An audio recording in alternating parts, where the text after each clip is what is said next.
Hello, can you hear me? Hello, can you hear me? No?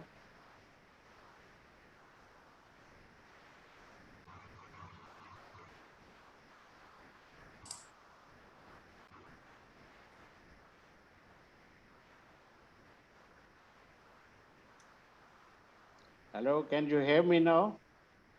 Yes, everybody can hear you actually. Oh, okay, So fine. So where is Meena? Meena? Meena? Yes. Meena Lama? Your mic is off. Meena? Is Meena there?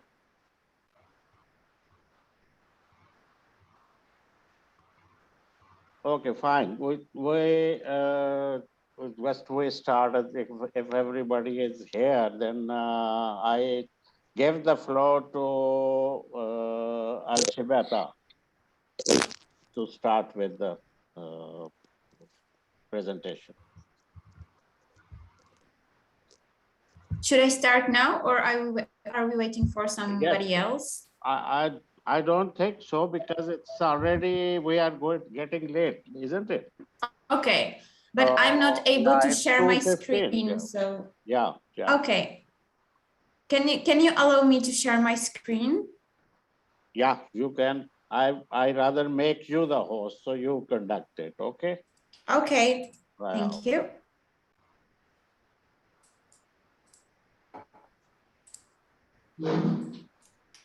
Okay.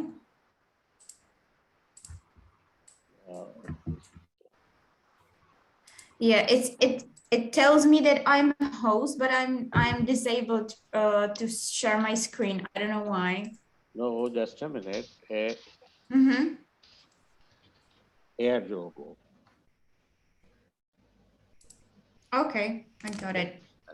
So just give me a second. Okay.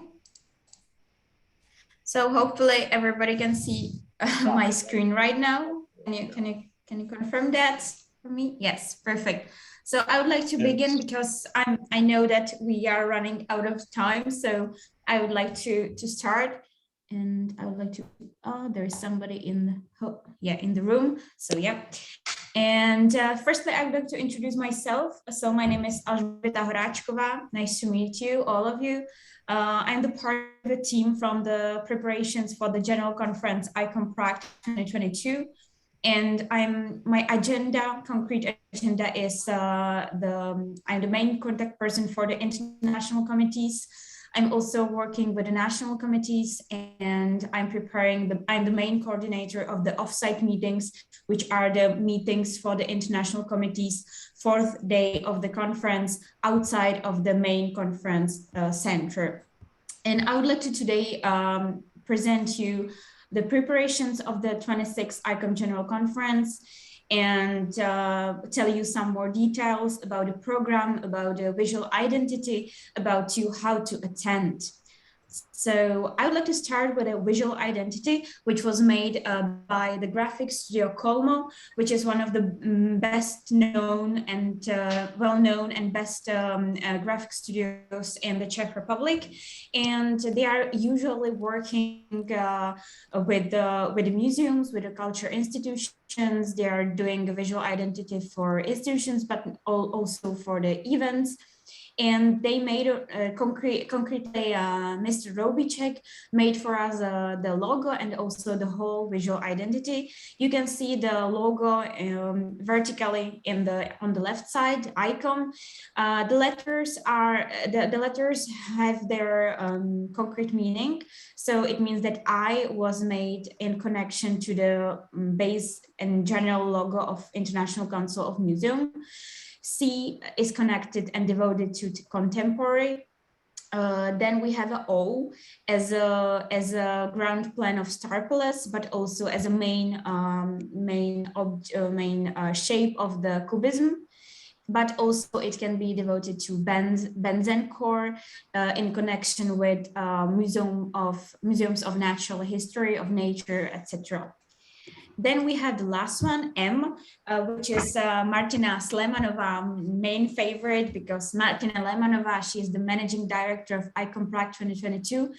And her, not this letter and the last letter is not favorite. It's not her favorites because not only because it begins with the letter M as her first name, but also because it's connected to mobility, to one of the most important thing these days, which we are trying to express. We would be very happy to host you and to welcome all of you here in Prague, but we know that these days are very difficult for traveling and especially for mobility. But we hope that we will try to welcome as much as we can, as much people as we can. In our visual identity, not only logo is important, but also the whole scale of the visual identity. So we are the visual identity is based on the objects which are part of our collections in museums. And maybe, as you know, or maybe you don't know, but it's very important for Czech museums to work with the collections. And in our visual identity, we are playing with the objects, and not only with the objects, but also with their shadows, and also with colors, because museum professionals, curators, and artists are very creative and very playful. So for that reason, we chose to have a visual identity, let's say, very playful, very happy, and to just share the happiness and the nice work which is connected to museums, to culture, etc. If you are not already following us on our website, I would like to ask you and welcome you to our Facebook website. It's IVCOM General Conference. We are introducing there our member institutions, which you will be able to visit during the IVCOM Prague 2022. We're also presenting them the concrete program of General Conference, and I think in few days, I think in the turn of November and December, we will put there also the announcement of that the registration will be open. So it will be very soon. So if you would like to stay tuned and know the hostess news, please follow us on on Facebook. Sorry. Now I would like to move to the venue of the main program at Prague Congress Center, which will be this wonderful building. We have a lot of capacity for all of the members of IVCOM, but for the participants. This is on the left side. You can see the main conference hall, which can place about 3,000 people. And on the right side, you can see the magnificent view to Prague Castle, which you will be able to experience during the main program, during the coffee breaks, during the museum fair, which will be around the main conference hall, etc. Yeah. And what is very important for the conference is that Prague Congress Center, the main venue of the IVCOM Prague 2022, is basically in the city center. So if you are interested in public transportation in Prague, you can see on the right side the map of Prague subway, and Prague Congress Center is on station Vyšehrad, and it's just three stations to station which is called museum, because it's just on the down under the National Museum actually. So it's just really in the city center. So you will save time for traveling. You will save time that you can go just in few minutes from the main congress venue to the museums, to some other venues, etc.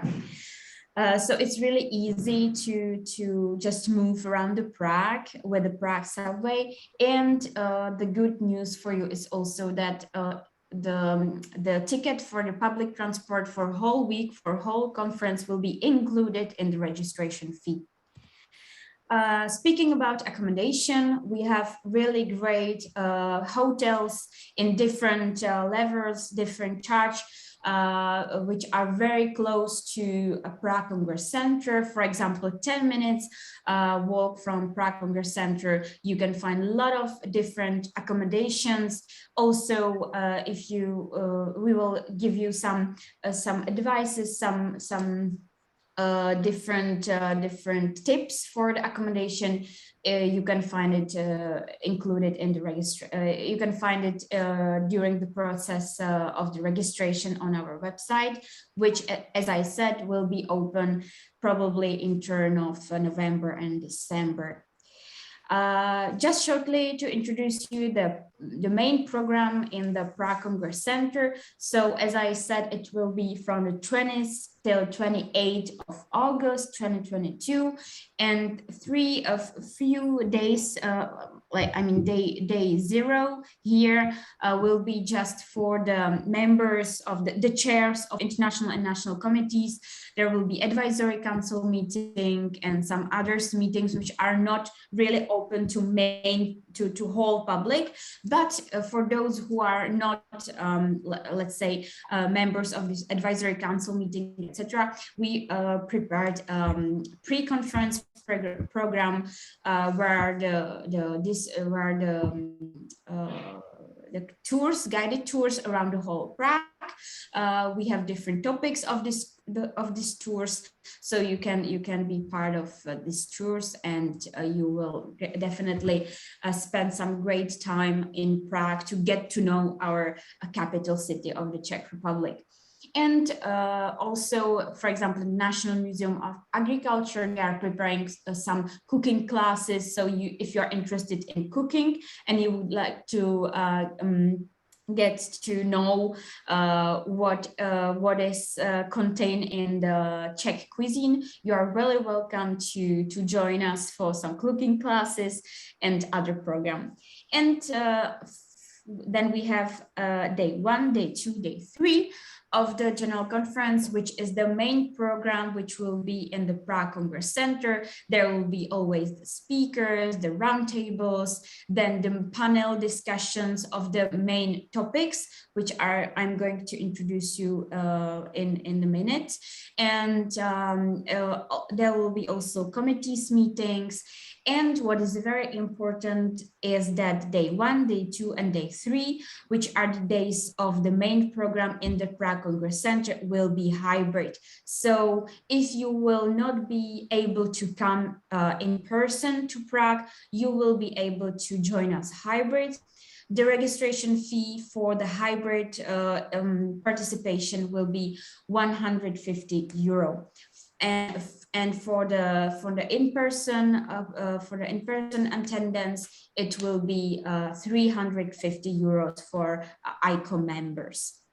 And what I also wanted to add is that on day 1, day 2, and day 3, there will be a museum fair in the Prague Congress Center. So during the coffee breaks and lunch, for example, you will be also able to get to know with Czech company, and not only Czech companies connected to museum field, for example, lighting or some other, for example, merch companies, etc. Also, there is very important program which we are preparing for you for the evening. So on 22nd of August, there will be the big opening party, big opening ceremony in the National Technical Museum and National Museum of Agriculture. These buildings are in the same street, and there is a nice place around them. So we will have, let's say, kind of garden party around, and you will be also able to go inside and to enjoy also inside, but also outside program. So we are happy that we will be able to begin and to begin the ICOM Prague 2022 in the very nice place. And yeah, and it will be the first day when every participants will can go and meet each other, etc. Then we have another evening activity for the 23rd of August. It will be the museum night in the Prague city center. For example, the Museum of Decorative Arts is preparing a fashion show for you. The Jewish Museum is preparing a concert of the classical music, and National Gallery is preparing some performance of contemporary art. On 23rd of August, sorry, there is a wrong date, so there should be 24th of August. I apologize. On 24th of August, there will be the flag event as a, let's say, kind of closing party in the National Museum. So it will be the closing of the main program in Prague Congress Center. Here is the National Museum. When I was speaking about the metro station called Museum, it's just in the corner of this building. So it's really great name of the metro station, and National Museum is very nice. We have offices here, so I'm just right now in this magnificent building. And as I was speaking about topics of the ICOM Prague 2022, the main topic is the power of museums, and it's followed by 4 subtopics. First is purpose, the museums and the civil society, then sustainability, museums and resilience, thirdly, vision, museum and leadership, and fourthly, delivery, museums and new technologies. So these 4 subtopics are going to be presented by the presentation of keynote speakers, and also followed by discussions.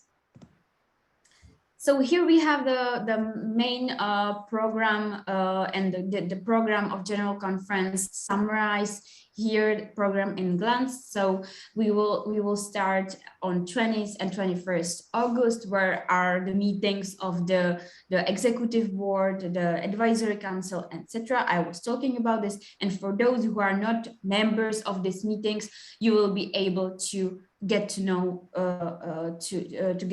Prague through these excursions, which we named as a Discover Prague. And as I was speaking, for example, the cooking classes in the National Museum of Agriculture. Then we have the main program in the Prague Congress Center, which is from 22nd till 24th of August, scientific program, panel discussions, keynote speakers, general assembly. And as I already said, this program will have the hybrid format.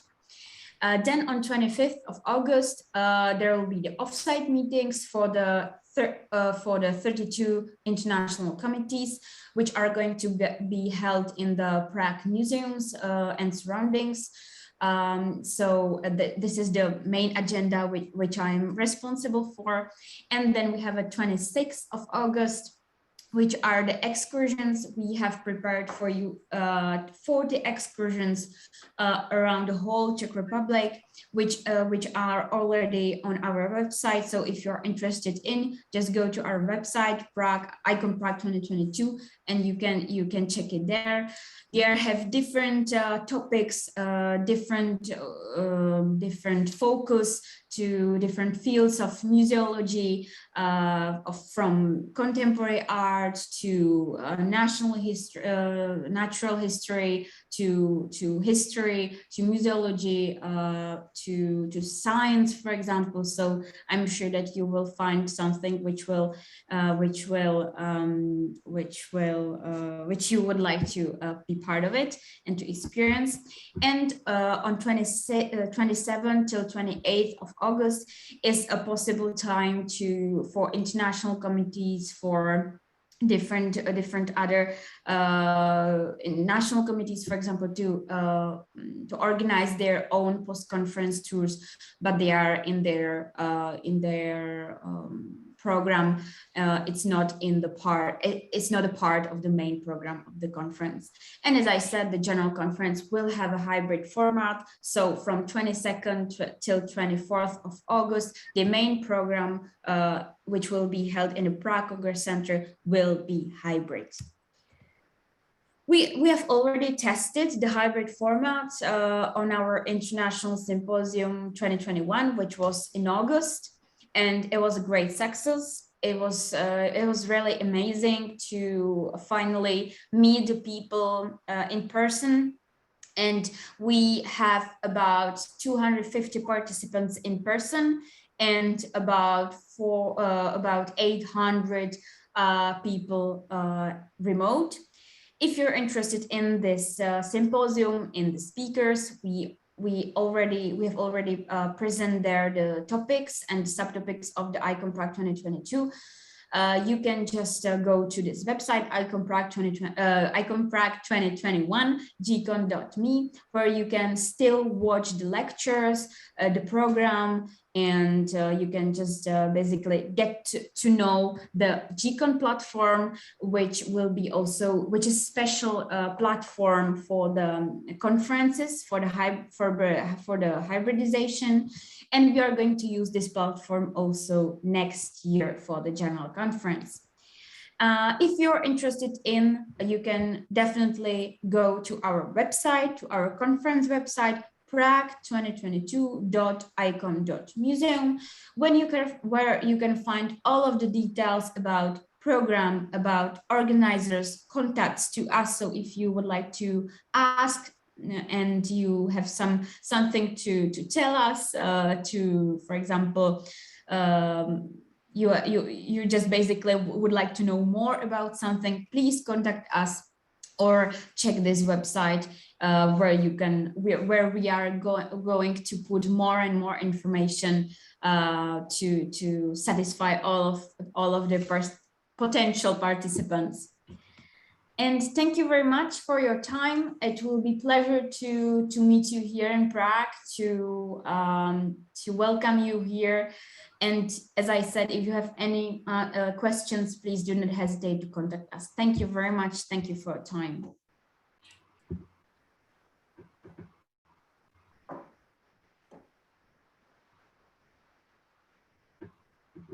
Thank you very much, Alishka, but you are the host. Now you have to announce the next speaker.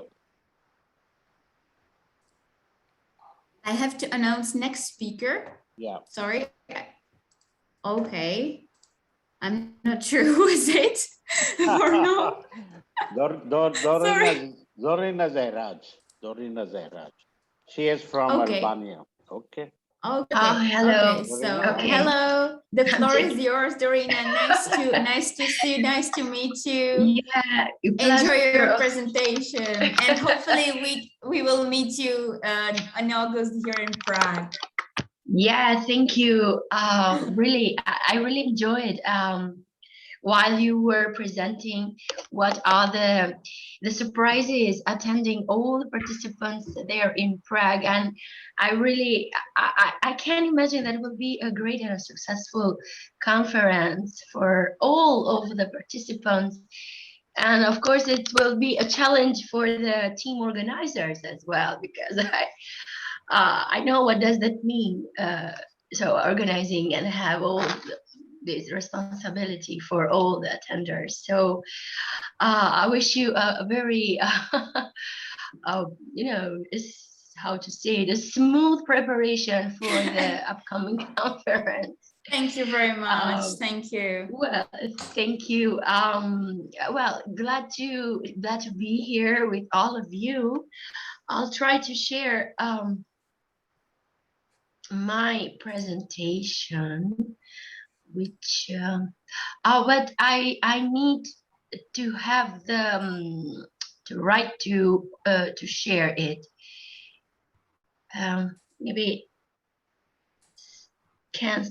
Maybe you, Alzbeta, can help me. I try to put multiple participants can share simultaneously, so maybe you can try it now. I push the button to.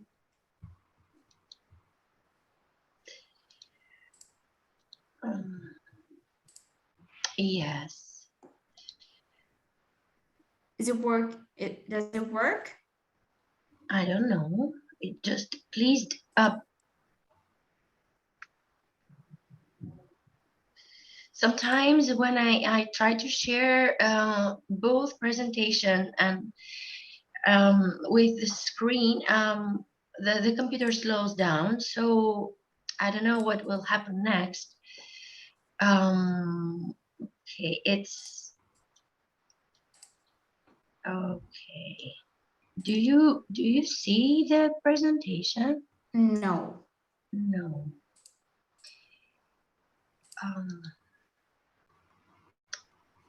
I think better solution is that you make her a host now. So she can, or I can make her a host, okay? Okay. So she can use that too. Okay, I did it right now. So Okay. Doreen, you should I make you host, so you now should be able to share your screen.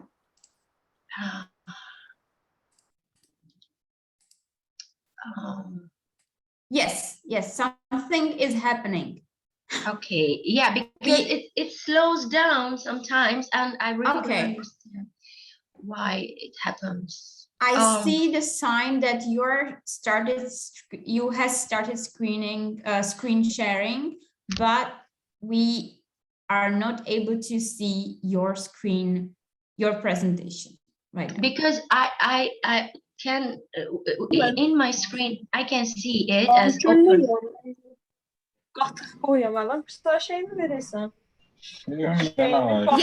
Yes, now we have Şeyimin başını sokup şeye. So is it visible now? Yes, but can you just put it on the presentation mode? So maybe slideshow. Yeah. Abi bunlar ittifakatı değildi müterakibet.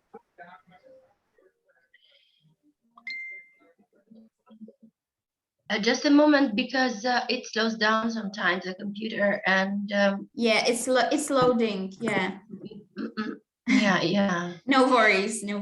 I'm sorry about that. We are almost there. No worries about that. Yeah, I don't know why it happens. Maybe it's filled. Is Meena there? All these documents.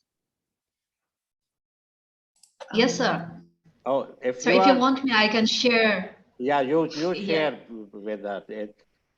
Meena can share your presentation. But Mohammed, I already have tried to open it. So if it does if nothing happens, then don't worry. We have and Meena will open it. Okay. On my computer, I see it as an open screen. I don't know if you see it. But you have to give a screen to Meena Lama. Alishba, can you give a screen to Meena Lama? I can try it, but it slows down the computer, maybe. Don't worry, the matter will be solved. So. Do you see it? Sorry, we can't see your screen. No. It's still loading. Yeah. Or maybe someone else can try to give its presentation. Meanwhile, I can adjust. Meena has the presentation, and she will. She will open for us. Yeah, she will open for you, but provided that this screen rights should be given to her. Okay, but I need some time to close the presentation I shared with you, because the computer it stopped and doesn't respond to my commands. And I apologize for that, because I don't know. Don't worry. Alishba, make Meena host. Meena Lama. Yeah, Meena? but Meena, I'm here. Yes, Meena? sir, I'm here. Okay. Yes, sir. Make Meena host. She is already a host. Yeah. But listen, Meena, I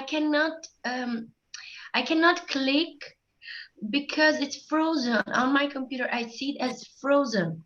So I I am understand. not able to. Yeah.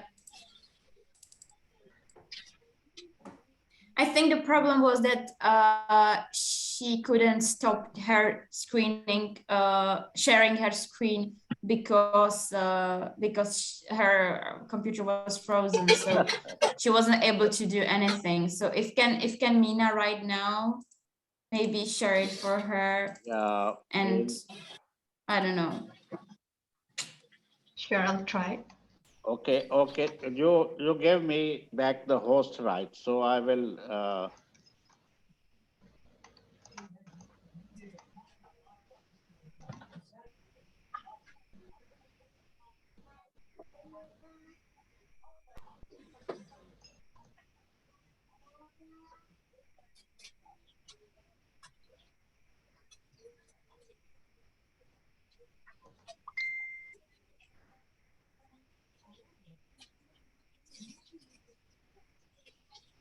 At the moment, who is the host? Sir, you are. I'm the host. Janitza? Yes, sir, you are host right now. Okay. But I think I'm If I am, sharing then my I screen already. yeah, just give it to me now. Rename, make host. Yes. So Meena, you are the host now. All right.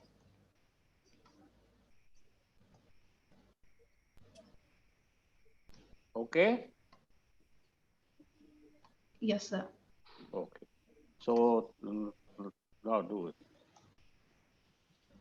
Okay. Here is your presentation. Lorena.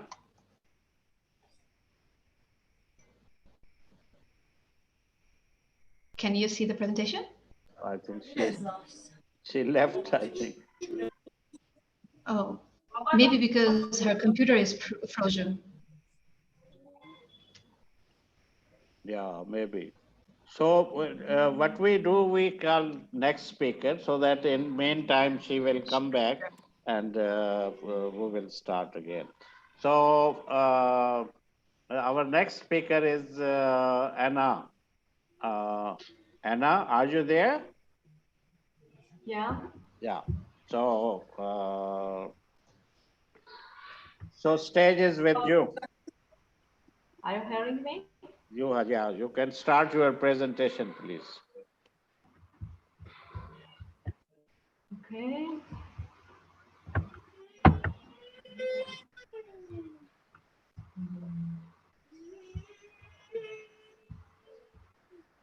Um,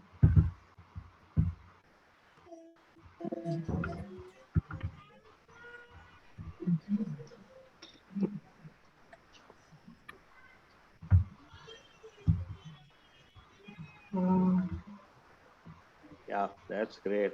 are you saying? Yeah, you can Yes. make it a full view if you can. Yes. Yeah, that's great. So let's start.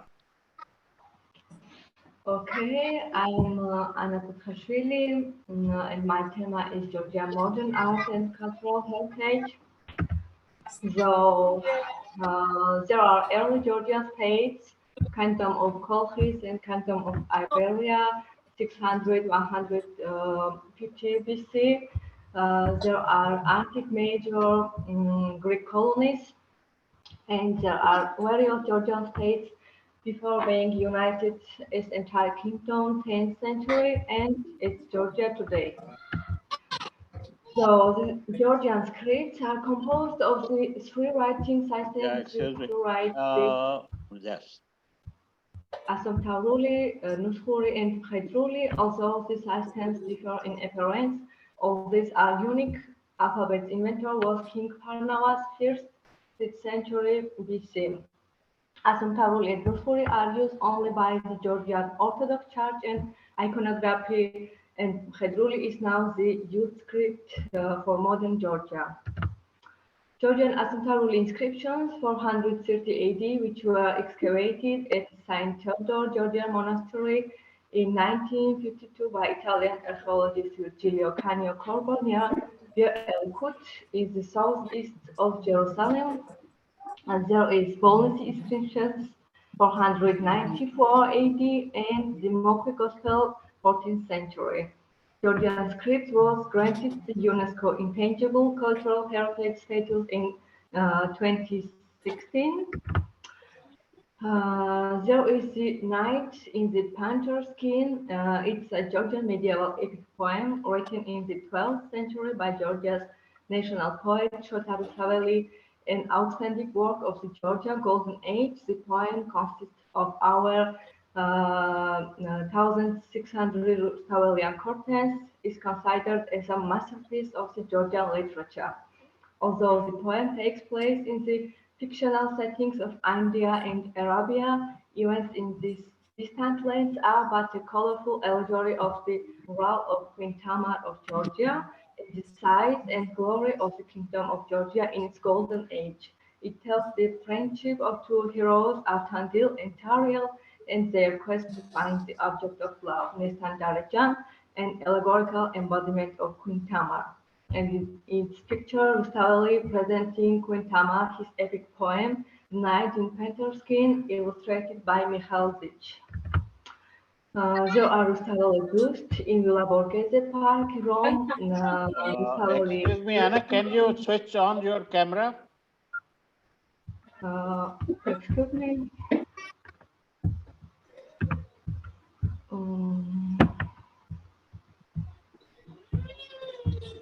Oh, wow.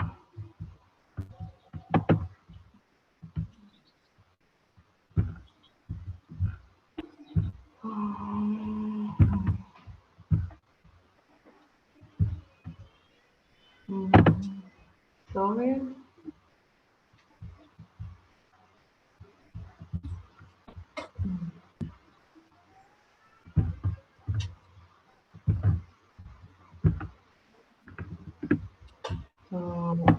I'm trying, but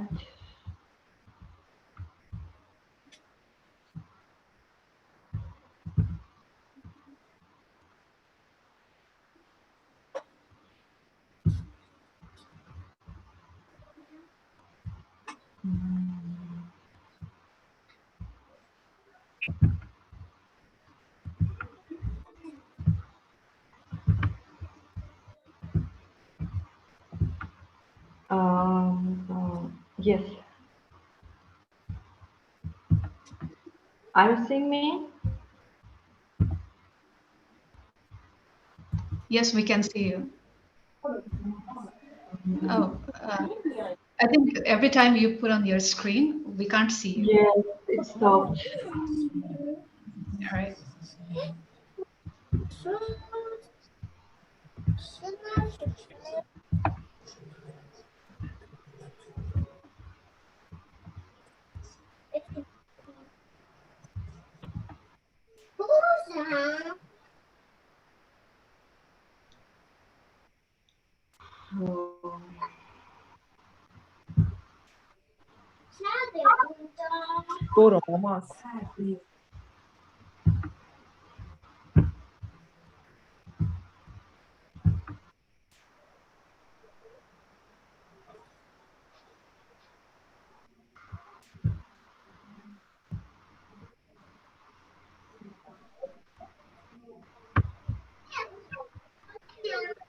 Meena, can you help her?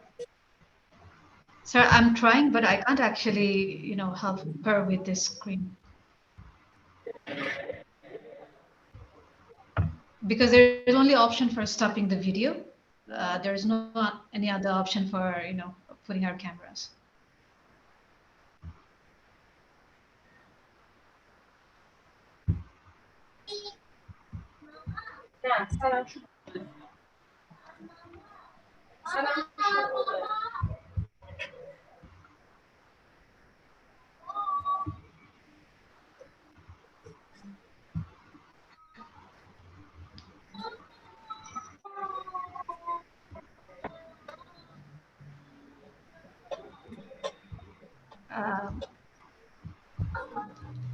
Maybe I can share your screen Anna? Yeah, you Is share. that okay?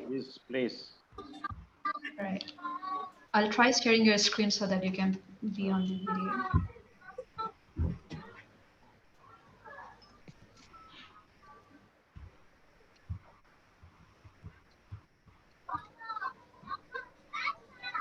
So, is it being shared? Can you see the screen? Yes. Hello? You can see the screen, right? Dorina Siraj. It's Dorina. Oh, sorry. Yeah. Sorry about that. Find you.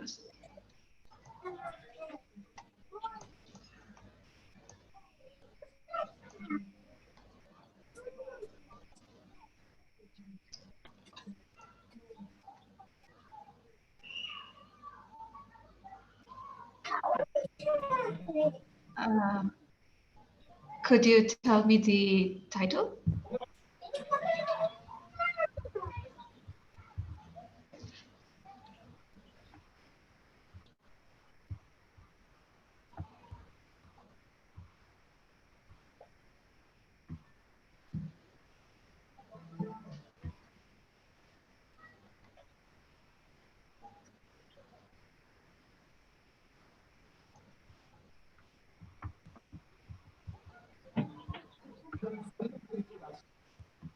Yeah, that's great. That's great.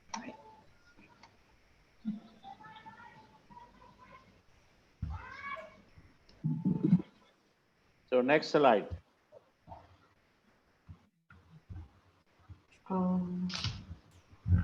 We were in this slide, or? Yeah. Okay, you have to.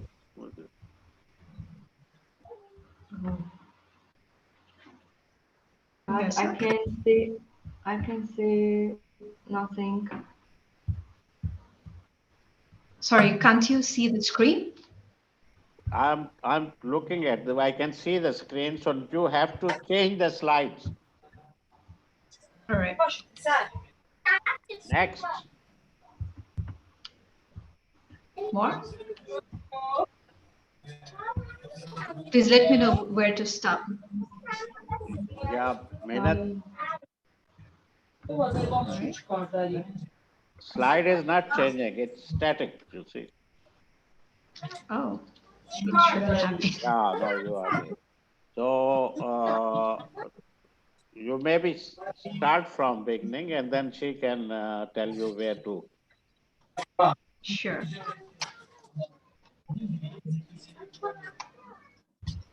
Yeah, next. Next slide, please.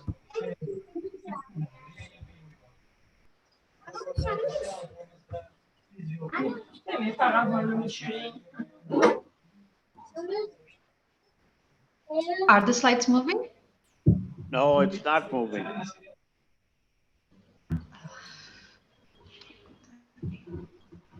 Yeah, now it's moving. But Now you can see, right? yeah, but Anna, you tell When I go where to stop.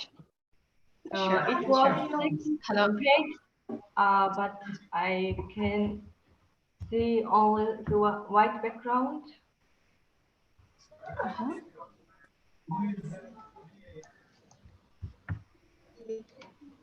You should have been able to see. Let me get it from the first. Can you see now? No. How about now? I'm seeing screen, but it's white background only.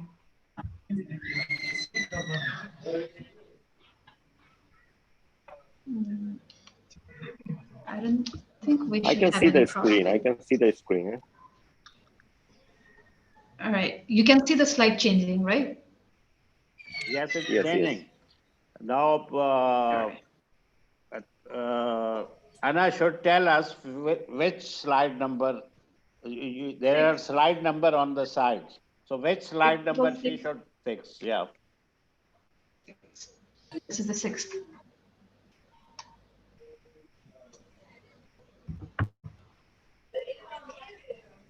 Anna, is that the Hello, right Anna. slide? Can you see it?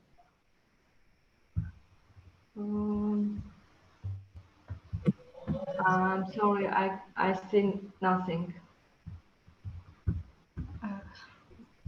Which The slide page number? is being shared. It was 6 It's in the slides. 6th, right? It's in the 6th. 9, 6.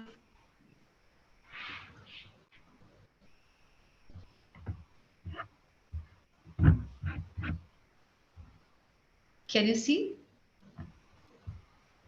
No, Anna, can you see the screen? No? Not even now? I'm seeing only white background, but it's writing that your screen is open. Can anybody else has any problem with the screen? Sorry. Hello? No, it's okay. I can see it. You can see, right? How about Yes. Shivani? Can you see the screen?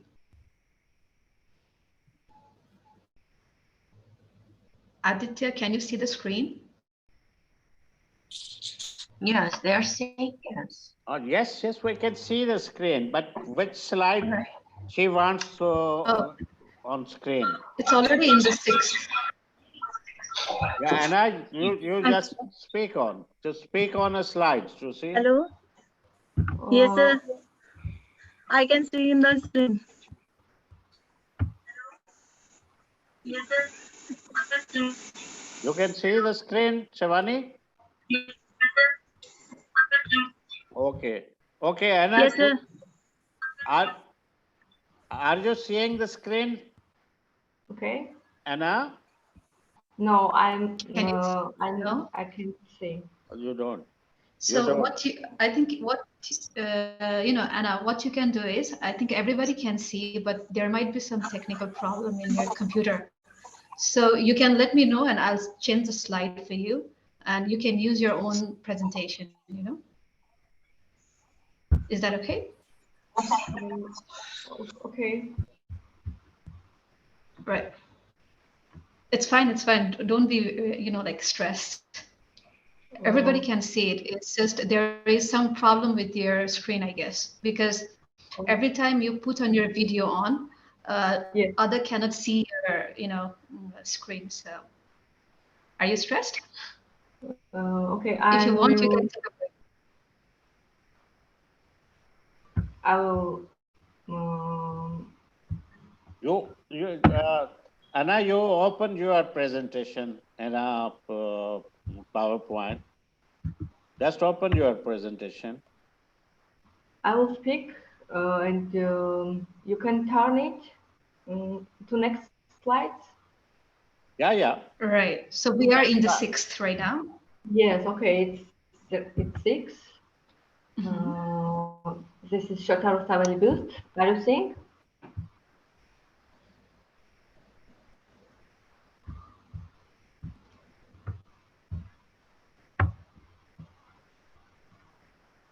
Do you hear me?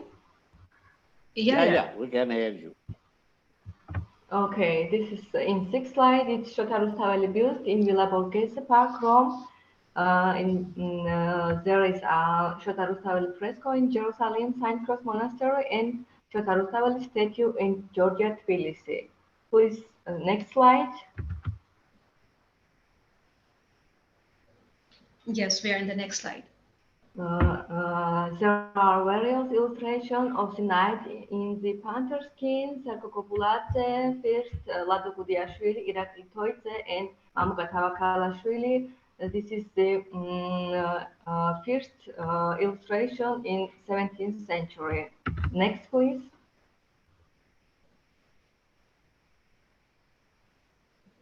Yes, please continue. Yes, there are Georgian national dress for high-ranking people. And next to him is the style of clothes was spread in mountains of Georgia. All right. We're in the next slide. Yes, 10. It's clothing for Georgian princes and lords, and below clothing for the Georgian ladies. Next, this is fresco of the Queen Tamar in Britannia Church, 13th century reconstruction of her royal dress. Please, 14. 14. Yes, archaeological materials.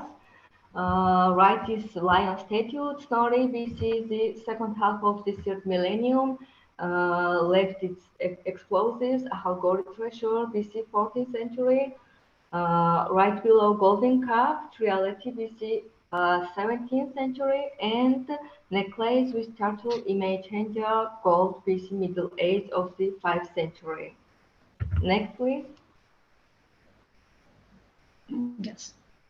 Yes, there is silver cup, reality culture, beginning of second millennium BC, a scene of a ritual drink being served to the saffron deity. Middle is a statue of the goddess of Bikshur Naik, BC second, 1st centuries, and pen image decoration of a ritual item, BC second, 1st centuries. Who's next? Yeah. There is excavations in Zalisi took off in 1972-1977. Findings are dated back from the 2nd century BC to the 8th century AD. There were several buildings discovered by the archaeologists. The base house of Zalisi is located next to the palace. The design resembles Roman base with hot, warm, and cold water sections. Next, please. Yes. There are Zalisi mosaics. Left side is part mosaic before cleaning, and right there are Ariadne and Dionysus also mosaic from Zalisi 2nd century AD. Please next. This is a historic cave town left in Vartia. The construction started in 1184 under the reign of King Georg III. After Georg's death, his daughter Tamar became Queen Tamar developed Vartia cave town into a large complex. She ordered the caves to be dug deep inside the mountains so that invaders could not get in. Vartia also became a religious site as Tamar ordered the construction of the Vartia cave monastery where more than 2,000 monks could live. By the early 13th century, Vartia cave town was spread over 13 levels, wine cellars, stables, a bakery, pharmacy, and a library. Monks still live in the Vartia cave monastery. In right, there is Uplisticha Cave Town Fortress is situated on a rocky massif in 50 kilometers eastwards to town Gori. The fortress is mentioned in chronicles from earliest times. Its history begins in the 2nd, 1st millennium BC. Uplisticha was an important religious, political, and cultural center in the Hellenic and the late Antique periods. The town was in its heyday as far back as the 9th, 11th centuries. In 13th century, it was ravaged by Mongols. Next, please. Please continue. Defensive towers were built in the mountainous regions of Georgia to protect the population from the invasion of neighboring tribes. There are different styles in every region. There are Tush towers in 17th, 18th centuries. Next, there is Kefsurian towers. The castle of here below, right, Shatili was built in the 10th, 11th centuries. Next, there is Swan Towers. The first tower in Swaneti is found in the 8th, 9th century, and the last tower was built in the 18th century. Because Swaneti is an avalanche-prone area, the towers help to cut snow from the mountains so as not to damage the houses. Next is pitcher wine. And next, please. Pitcher wine making started in Georgia 8,000 years ago, and this tradition is still preserved today. The Georgian traditional method of making pitcher wine was awarded the status of a UNESCO Intangible Cultural Heritage Site in 2013. which indicates the uniqueness of the method and sends a message to the whole world that wine is an integral part of ancient Georgian culture. The pitcher is a unique clay vessel for making and storing wine. The oldest pitcher type pottery found in Georgia belongs to BC 65 millennium. The first and the most important role of putting wine in a pitcher is to delight the wine in the pitcher on its own cha-cha, both during the alcoholic fermentation and after it. Initially, the grapes expire in a wine press and then the juice is poured into a washed pitcher. Next, please. There is Juari Monastery. It's a 6th century Georgian Orthodox monastery near Treta, eastern Georgia. Along with other historic structures of Treta, it's listed as a World Heritage Site by UNESCO. Juari is a rare case of the early medieval Georgian church that survived to the present day almost unchanged. This is the first example in medieval Georgian architecture when the face of the facade acquires the significance of an independent, deliberately set artistic task. The most important is the relief of the tympanum at the south entrance, which depicts the raising of the cross by angels. This theme was then widespread throughout Christian art. Next is in the middle of the eastern facade, there are 3 relief images of the persons under whose leadership and at whose expense the church was built. In the middle, it's Stephanos the elder, mind builder, kneeling before Christ, left his brother Demeter, the patron saint with angels, and right the hair of Stephanos Adarnase. All 3 reliefs have asymptotically inscriptions in which the names and titles of builders are mentioned. Next, it's Galachi St. Virgin Mary Crosstown Monastery, founded in 1106 under the leadership of David the Builder. The ensemble includes buildings of different eras. It's a UNESCO World Heritage Site and a cultural monument of national importance to Georgia. In the conch of the apse of sanctuary, there is a mosaic painting, the Mother of God with baby Jesus in her arms. Here and there, the archangels made in 1125, 1130. The mosaic of the altar was executed by the will of David the Builder by order of his son King Demeter. Next, please. The lower register of the north wall of the church contains a series of historical figures who were the builder renovators of Galati Monastery at different times. From right to left is the first David the Builder. Next to him is painted the Catholicos of Western Georgia Evdemon. Next to him is King Bagrat III, and next to him his wife Helen. After them is the son of King Bagrat, King of Emirati Georg II, his wife Rusudan, and Prince Bagrat IV. Right is David the Builder with a model of Galati church in his hands. Next, please. There is Hinzuisi Cross-Dome Church of St. Nicholas, was founded at the age of the 12th, 13th centuries by order of the royal court. At the beginning of 13th century, the temple was painted by the order of Anton Glonis-Taviste, the scribe of the first Vizier, Queen Tamar. Right, the figure of the Easter proclaiming angel depicted here belongs to the masterpieces of medieval Christian art with its sophisticated color and linear solution and has become a symbol of medieval Georgian art. Next, please. The blue pigment used in the painting is lazurite, which at the time was more expensive than gold. The group portrait is of to right, Georg Sirt, his daughter Queen Tamar, and Tamar's son, the Prince Lasha Georg, is important in the painting of the temple. The surviving outlines around the faces of Queen Tamar and Georg Sirt indicate a very high culture of contouring. The image of Lasha Georg is damaged. Next, please. There are Georgian medieval icons. Icons created and donated to churches and monasteries in different parts of medieval Georgia are currently preserved in museums in Tbilisi, Mestia, Ujguli, and Kutaisi. They come in a variety of materials: gold, silver, wood, canvas, wax, and tempera paints. The icons are different in iconography style, manner of performance, different professional level. Left is Saint Virgin with baby Jesus, 180, 12th, 13th century. Upper side is image of the Savior of Antischati, encaustic techniques, 6th, 7th centuries. Below is engraved icon of Saint George, 180, and right crucifixion, 180, 12th century. Please next.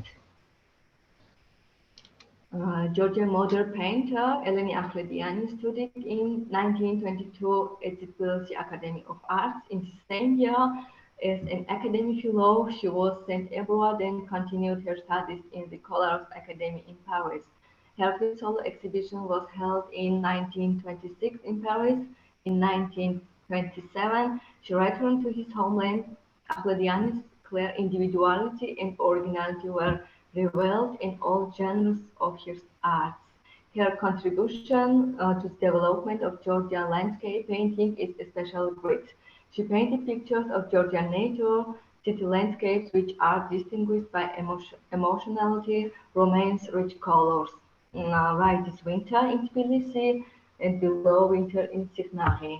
Please next.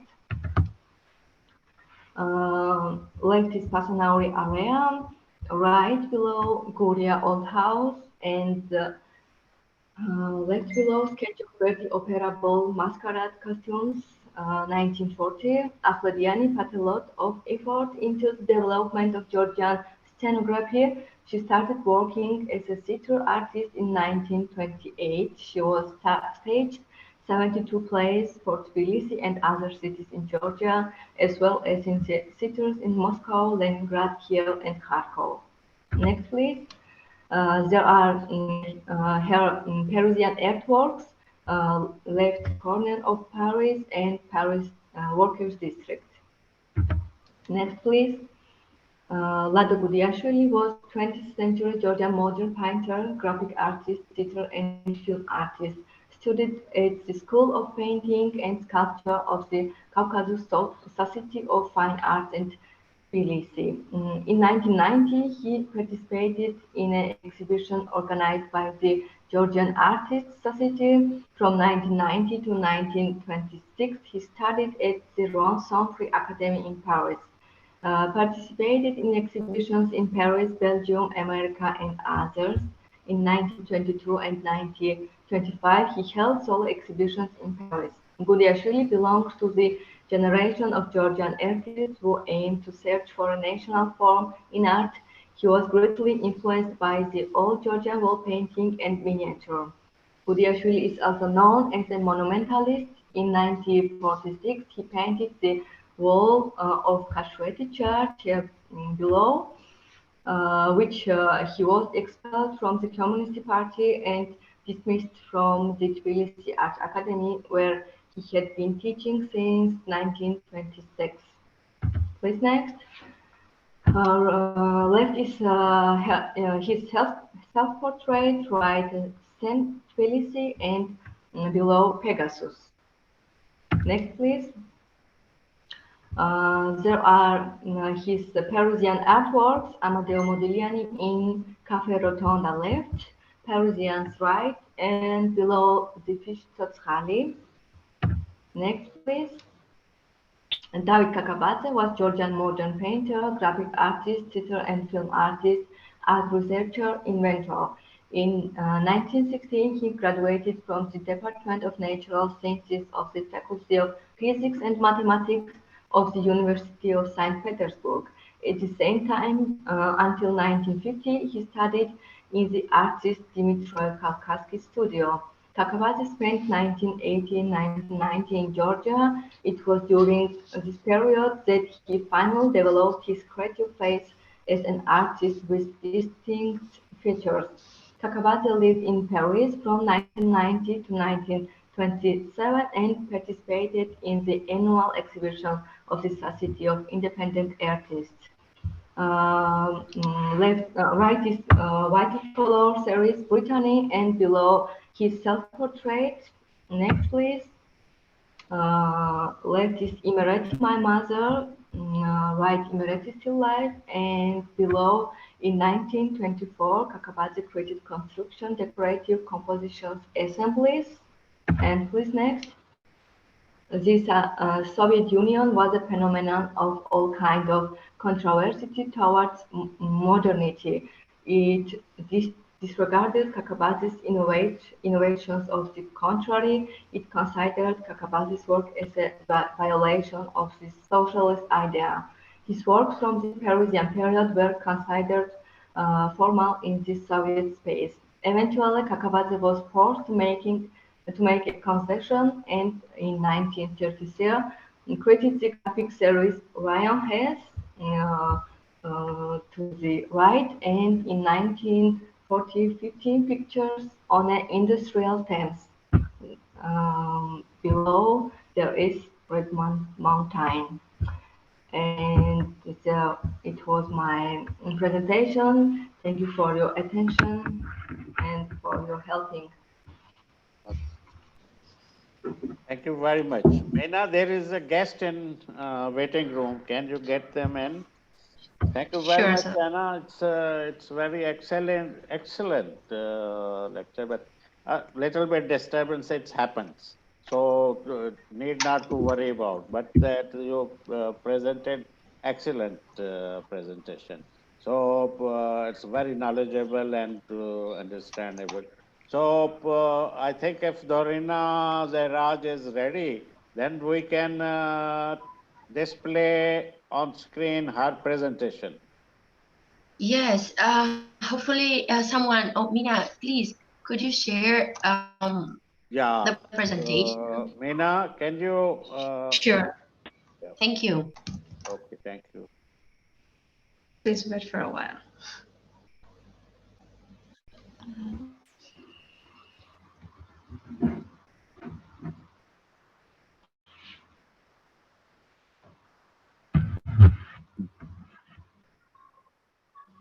Okay, thank you.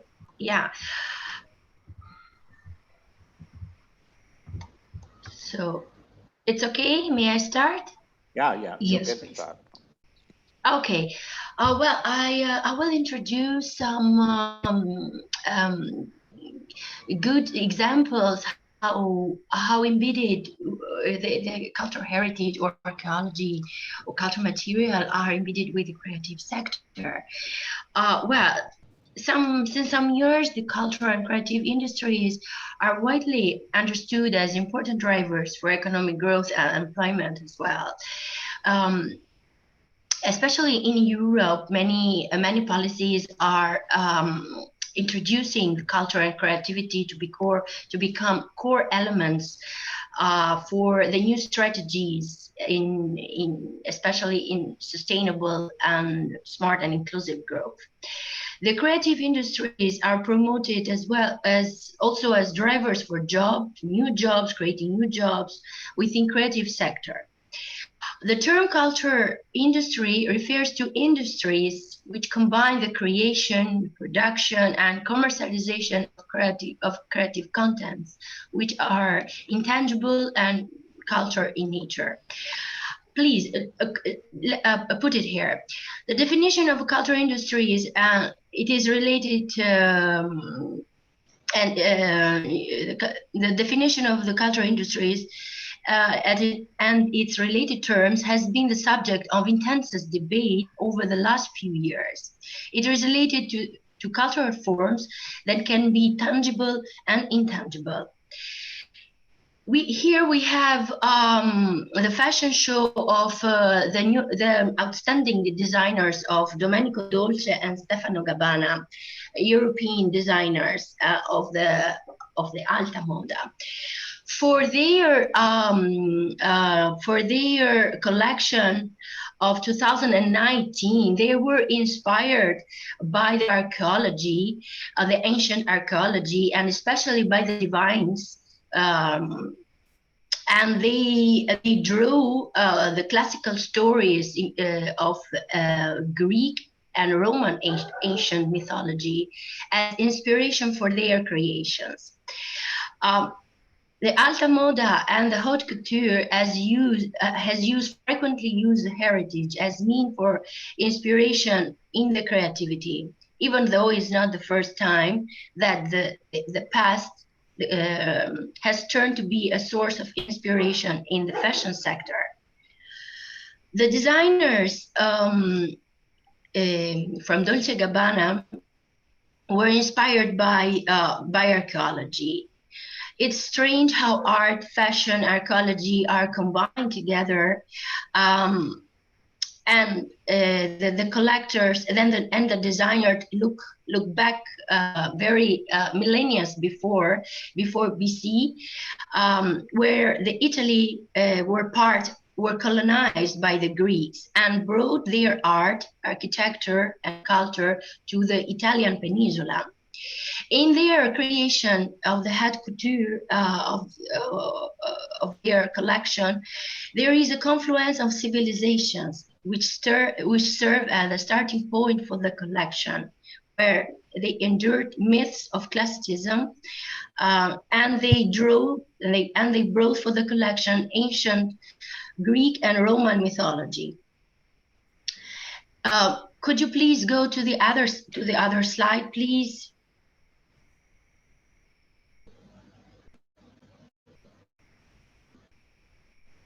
Please, Mina, could you move to the second slide? Yes, it's already moved. Oh, it's a third, then the third one. Yeah, here in their collection, they were inspired and they brought the amphoras, as you can see on the outfits, the dresses of women, and the meandros motifs, archaeological motifs, which characterize the outfits, and a series of gaunt pays homage to the Grecian goddess silhouettes with peplos and formed from plissé plates, while other dresses shimmer with coral fronts like the jewelry from Italy meets Greece in their collection. The development of tourism based on cultural heritage shows the importance and the complexity of the demands for heritage. Please, could you move to the other slide? Fourth one. As the development of the memory industry and the commodification of the heritages. And to this demand, fashion respond by reproducing items inspired by heritage or archaeology. In this slide, we see the inspiration by the motifs of meander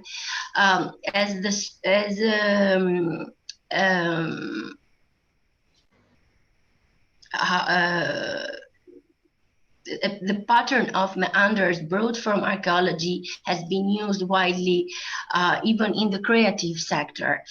To satisfy the demand for novelty and creativity, suppliers have developed these patterns, injecting more and more creativity into the goods. The ancient Greece reveals that so much potential antiquity has evolved glorious over civilization, and at the same time, source of inspiration and cultural tourist products has been used in the creative sector. The symbol of meander recalls back the existence of Meander River in Asia Minor, but in the same time recalls the figure of the labyrinth frequently used in architecture as well. Here, please, could you move to the 5 slide? Yeah, the meander has been used in the creative sector and the fashion industry, as Versace has introduced in his brand, and moreover, jewelry has been inspired by meander's motifs to reproduce a jewelry for suppliers.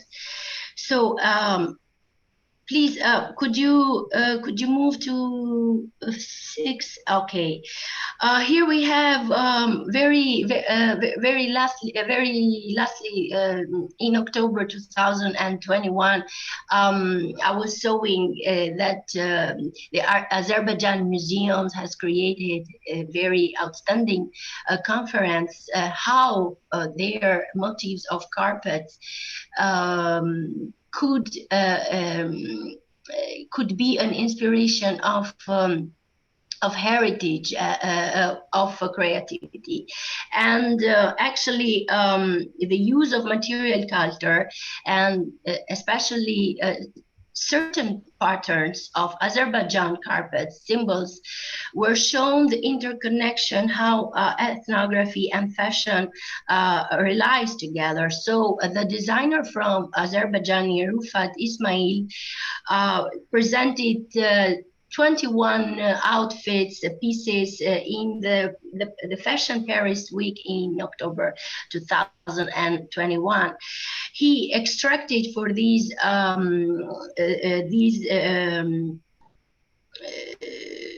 collection unique patterns that are usually displayed in the motifs of Azerbaijani carpet, and he took the most outstanding, especially in terms of colors and motifs, and he put it all together in this collection. Please, could you go to could you move to the 7th? Next slide. Okay, here we have another case how local motifs are used in the creative sector. This is the let's say the renewed Shironyo style, which comes from Zlatibor, from the Western Serbia region. What happens with this style? Well, the Zlatibor village in Western Serbia was very renewed about the tradition of women and producing these the woolen clothing items for their families. But this is also related with their traditional skills of knitting, and they organized production of woolen clothing, which include motifs coming from their region, and they try to color them and to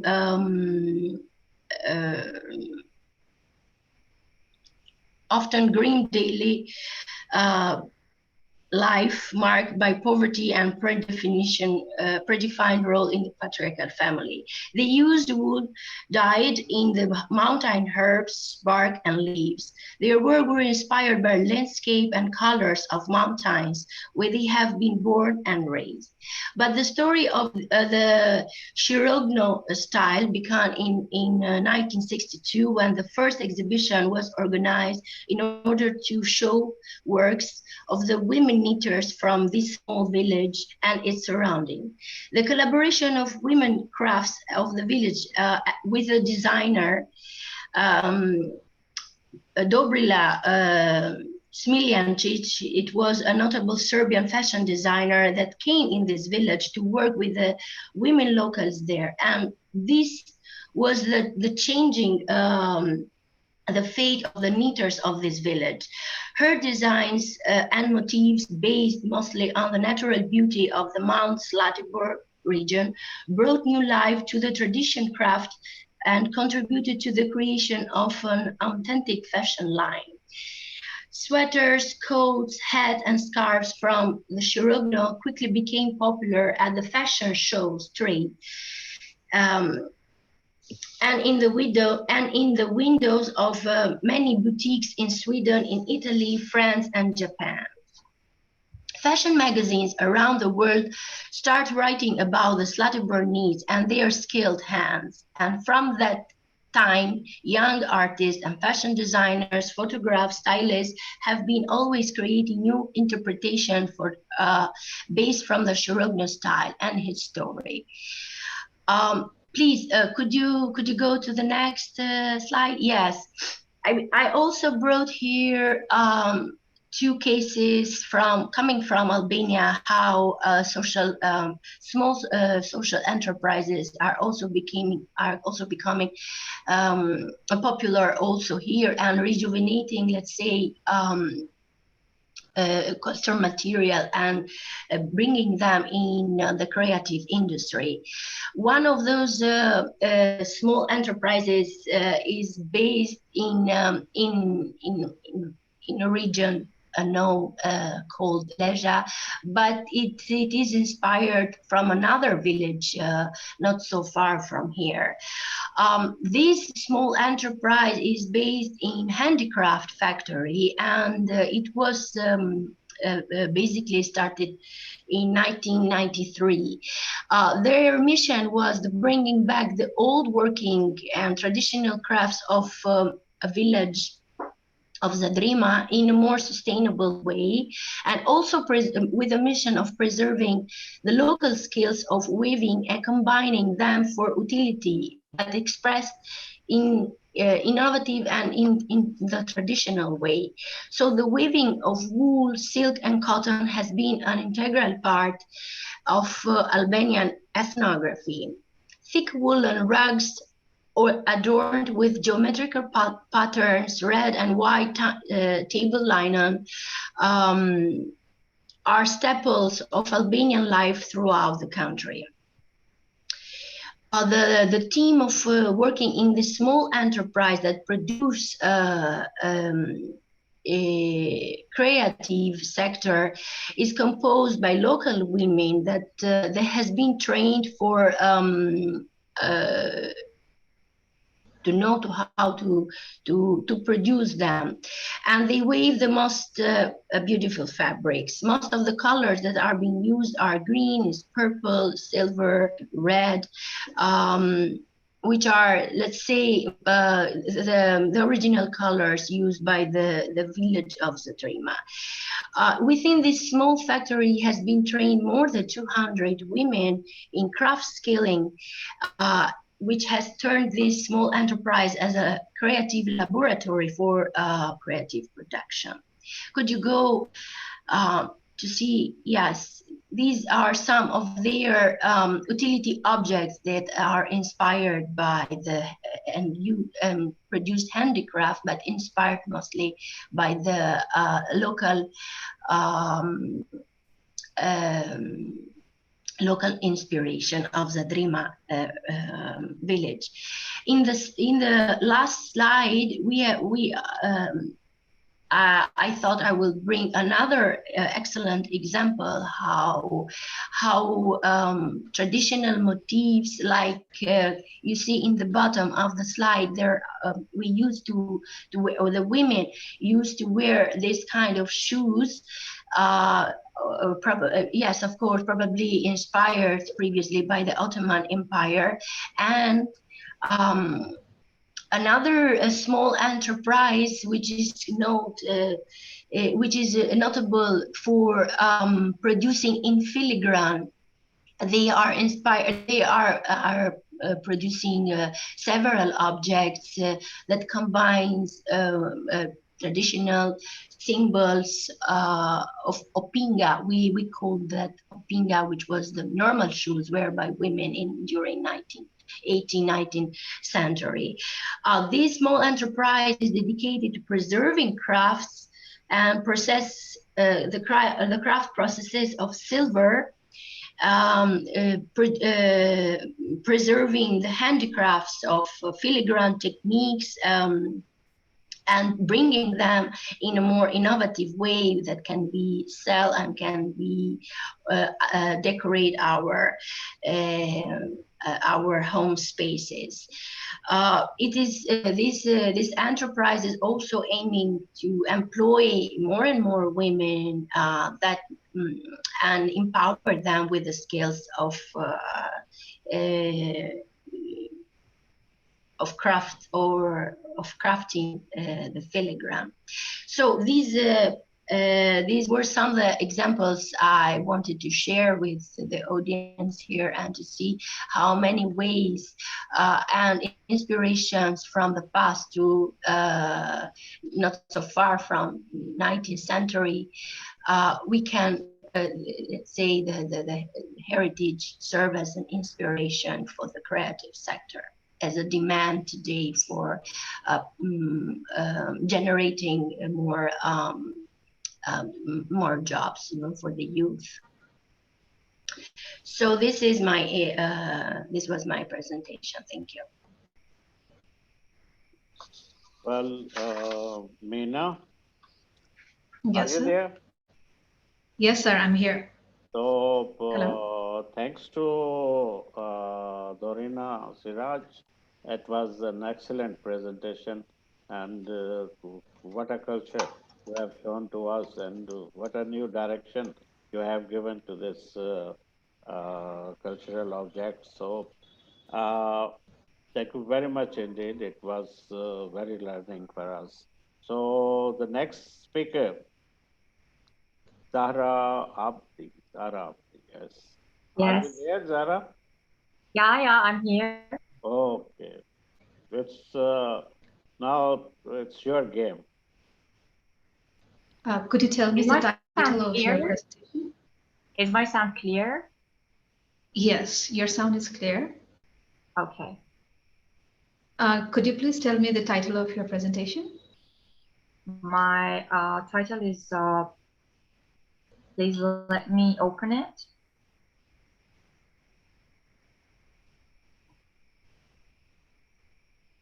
Is that all right? You have both my Yes. pictures and my presentation, yeah? Yes, yes. All right. Again, hello everyone. I appreciate ICOM Pakistan and AIME to provide me with this opportunity to be in this conference. My topic is an introduction to art of ancient Iran.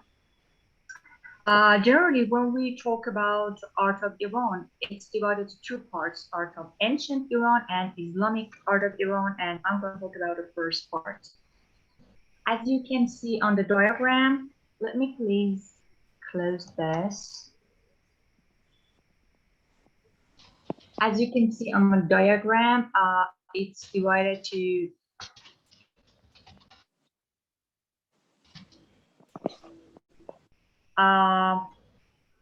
prehistoric of Iran is divided to ancient art of Iran is divided to prehistoric and historic part. And in historic part, we have myths, Achaemenid, Parthian, and Sasanian. Let's start with Stone Age. The diagnostic of Stone Age appears in two main forms, called small sculptures and large paintings, and engraving on cave walls. The first one is Paleolithic. The oldest evidences of human activity in Iran are stone utensils from quartz with trivial scrapes on them in places such as Kashafrut in Khorasan and beside Ladiz River in Baluchistan. We have a hunter-gatherer economy in Paleolithic, and at the end of this era, humans began to produce works of art such as cave paintings, rock art, jewelry, carved bones, and began to engage in religious behavior such as burial and rituals. In Old Paleolithic, we have Kashafrut River, Ladiz River, Kamikame Cave, Kamarband and Hutu Cave, Hunit Cave, Patde, and Hunter Caves, and we also Amari Cave, Kayaram Cave related to Middle Paleolithic, and in Upper Paleolithic we have Eshkap Cave, Sepidot Cave, and Booth Cave. Anyway, it's good to know that we don't have many artifacts from this era Paleolithic, because as early human chose to live beside rivers, stream, lakes, and other things, water eroded the landscape drastically, so we don't have many artifacts from that era. The next one is Mesolithic. It refers to the final period of hunter-gatherer cultures. We have a decline in the group hunting of large animals in favor of broader hunter-gatherer way of life. We have the development of more sophisticated and typically smaller lithic tools. We call it microlithic, and weapons than heavy chip equivalents typical of the Paleolithic. Mesolithic are not very simple in contrast with Neolithic. The next one, the last stage of Stone Age, is Neolithic. We don't have nomadism anymore. We have sedentism mostly because of climate change, transition from food collecting cultures to food producing, rising crops and keep domestic livestock and no longer dependent on hunting and fishing. We can see building permanent dwelling and congregate in villages. We call it megalithic architecture, circular or rectangular houses which were made from mud or reed, and some places they lived in mud brick houses. Making more useful stone tools by grinding and polishing them into their desired shape, and making pottery included graver, black burnished fur, and crisp.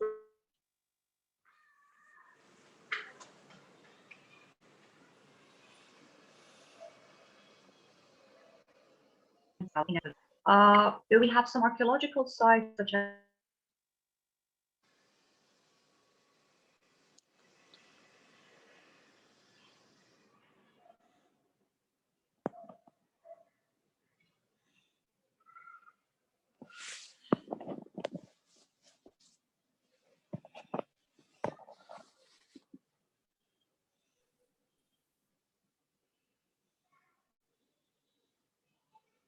it was disconnected, I guess, yeah? It was disconnected. Yes. You can see my screen and my picture, or I have to share my screen again. Yes, please share it, Zara. Okay, sorry, we have some technical problems in Iran. I'm so sorry. Hello? Yeah. Is it all right? Yeah, it's all right. I think I can. Yeah. I'm so sorry. That's because of the internet. Okay. Related to Neolithic, we have also Meyman and Kandawan village. The next one is, we can see some pictures related to Neolithic. I coded all of them. Utensils from bones. These beautiful paintings on walls of the caves. These figurines, we have a lot of these figurines which you can see on the left picture, which raised their hips, which was a symbol of fertility, and these cute little animals. And other vessels and utensils. The next one is Chalcolithic. In Chalcolithic, we have limited number of copper and bronze tools. The number of villages increased. We have invention of pottery wheel. We can see technical and aesthetic quality of potteries, improvement in baking potteries because some kilns were discovered. We can see painting on potteries. The patterns of potteries were more realistic: snake, stork, leopard, but also a variety of geometric patterns in dark paint, or hatching patterns, which was a repetition of basketry, and sometimes symbolic and semantic designs, also daily events, dances, rituals, festivals. And we can see the practice of burying the dead in a particular direction. And grave goods suggest a relatively egalitarian society, not indication of differences in their status.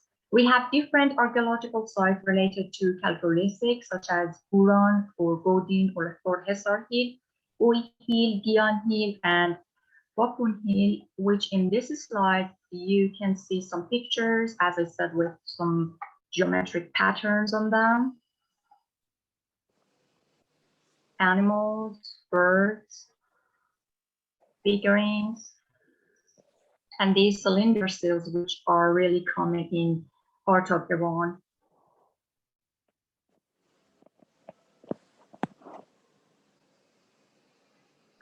The next one is Bronze Age. The Bronze Age is characterized by use of copper and bronze as the cheap hard materials and the manufacturing of implements and weapons, leading to an advancement of human society. It's the earliest period for which we have direct written accounts, since the invention of writing coincides with the early beginning. In this era, we also have buffers, mainly in Khuzestan, Suza, Bakun Hill, Malian Hill, and places such as Gion, Hisar, Sialk, or Choa Hill. And we have mostly symbolic patterns, and we can see implementing oxide colors with artistic value, leading to economic improvements. Again, we have other places, archaeological sites such as Hisar Hill, Yahya, Turin, Shahdad, and Luristan, mostly Kalmakara cave. And we can see some symbolic bronze things or just implements. Again, these figurines with big breasts and big hips, which was a symbol of fertility, as I said. The right picture is actually a flag, and it's actually the first flag in the world. And these rotons, these are also common in part of Iran, and they drank wine on them, and they felt power. These ornamental accessories for their clothes and for their hair.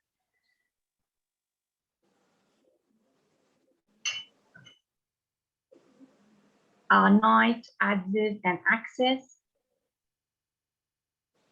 and these symbolic things. And these masks, which was from Kalmakara cave, I think, or can say maybe the first masquerade were held in our country. Okay.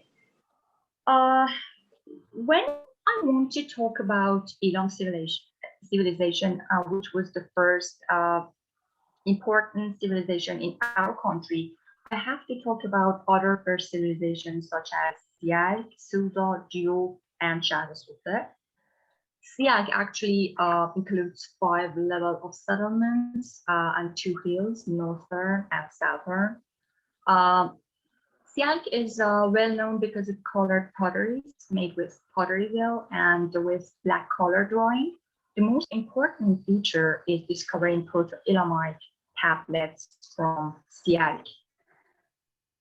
You can see these beautiful potteries. I believe these are the most beautiful potteries in our country through the whole history. Or these are great potteries. And this is Sialk.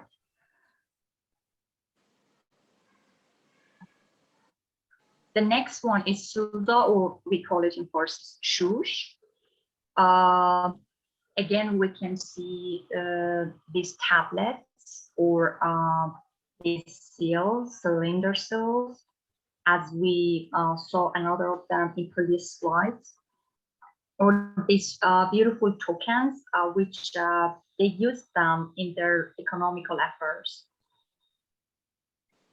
These bigger than mass with big eyes. And ibex, we have many figures and paintings on potteries of ibex in part of Iran. We can see many of them. And this shush waist, which is really famous through the world.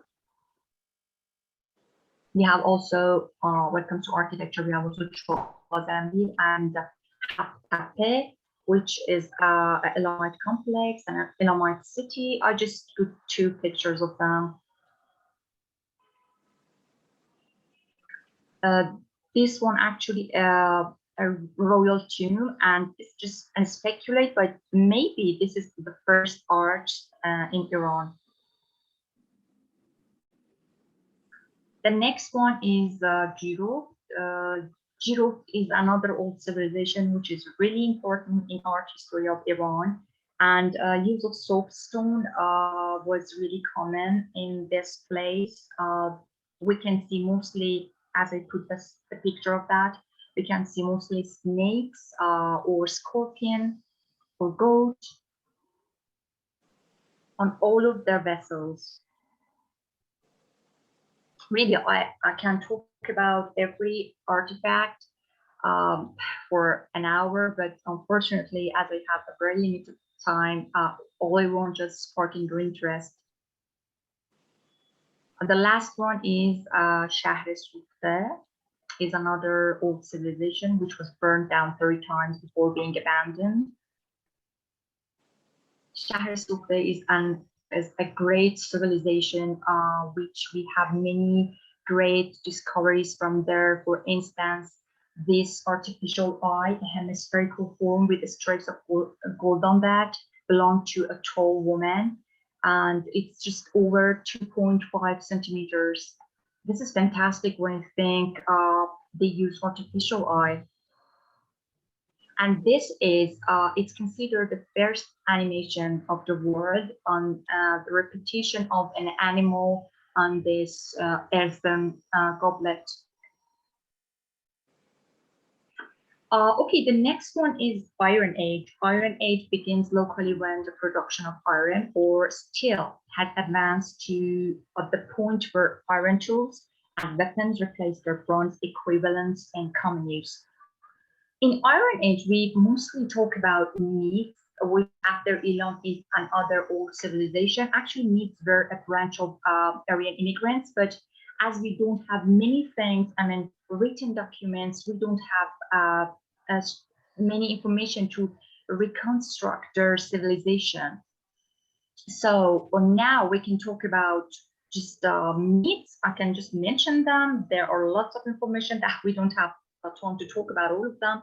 Myths in Ekbatana city, their capital, and some archaeological sites such as Didiye, Hasanlu, Marlik, and Amlash. It doesn't necessarily mean that all of them are related to myths, but we typically talk about them in Iron Age in this space.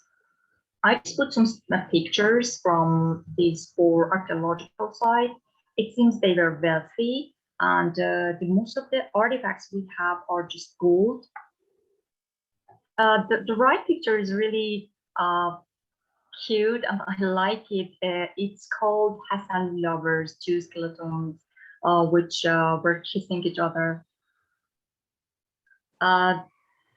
This one, the right picture, actually is really famous, again, through the world, and really we can talk about it more than an hour about the pictures and the designs on that. It has its special story.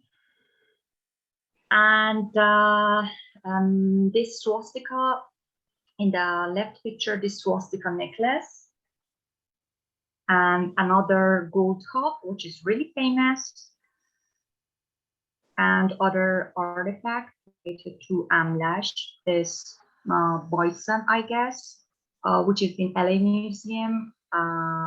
This ring and dancers, all of them are bronze, and the upper one, not actually the upper one. Okay, when Aryan, we have here Aryan immigrants to Iran, and now I want to talk about one branch of them, Perses, which is actually Achaemenid empire, or we call it Achaemenian, and it's actually the first Persian empire, which is really famous through the world. And the Achaemenid Empire was known for its eclectic style of art and architecture, synthesized from many foreign influences. For instance, eclectic nature, combining elements of Median, Assyrian, and Asiatic Greek styles. The Achaemenid Persian were skilled at constructing complex bas reliefs, crafting precious metals into jewelries, vessels, statuettes, glazed brick masonry, decorating palaces and creating gardens, constructing spectacular sites for governance and habitation, temples for worship, at social gatherings, and mausoleums honoring fallen kings.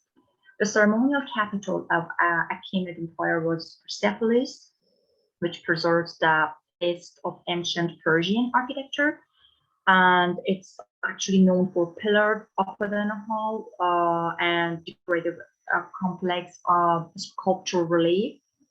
And the palace at Persepolis is could you please turn your speaker off? Sorry.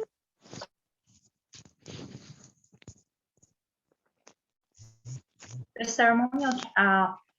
ceremonial capital Persepolis stood nearly 200 years until it was looted and burned by the armies of Alexander the Great. Now we can see some spectacular things related to Achaemenid Empire decorative frieze from Palace of Darius, Persepolis, relief from octagonal hall,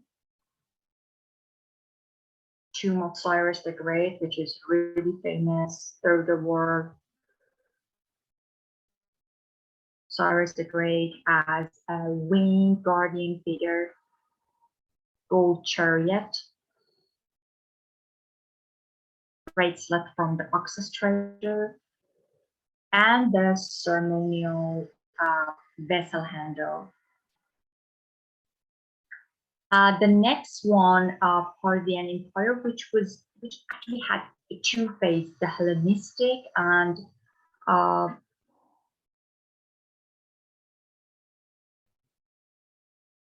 it employs styles and motifs from both Hellenistic and earlier Near Eastern tradition that result in innovation in various media. In architecture, there were a mixture of Greek and Oriental elements with new forms, especially as a remarkable new design with large open hall to the courtyard. In metalwork, they were mostly interested in gold and silver, but the techniques were the same as Achaemenid art. Parthian stone relief sculptures was characterized by the figures' frontality and careful attention to the linear details, and Parthian paintings were mostly murals. The figures are all shown facing frontality and no interaction between characters that you can see in that style.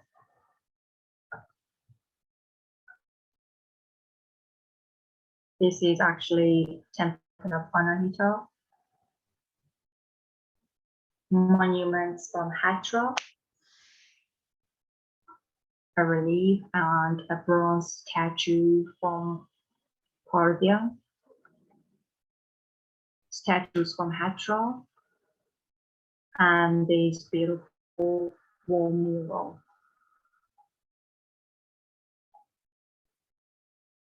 This is Stone Lion in our country, Hamadan, and it's also the fire temple. Coins, vessels, jewelries.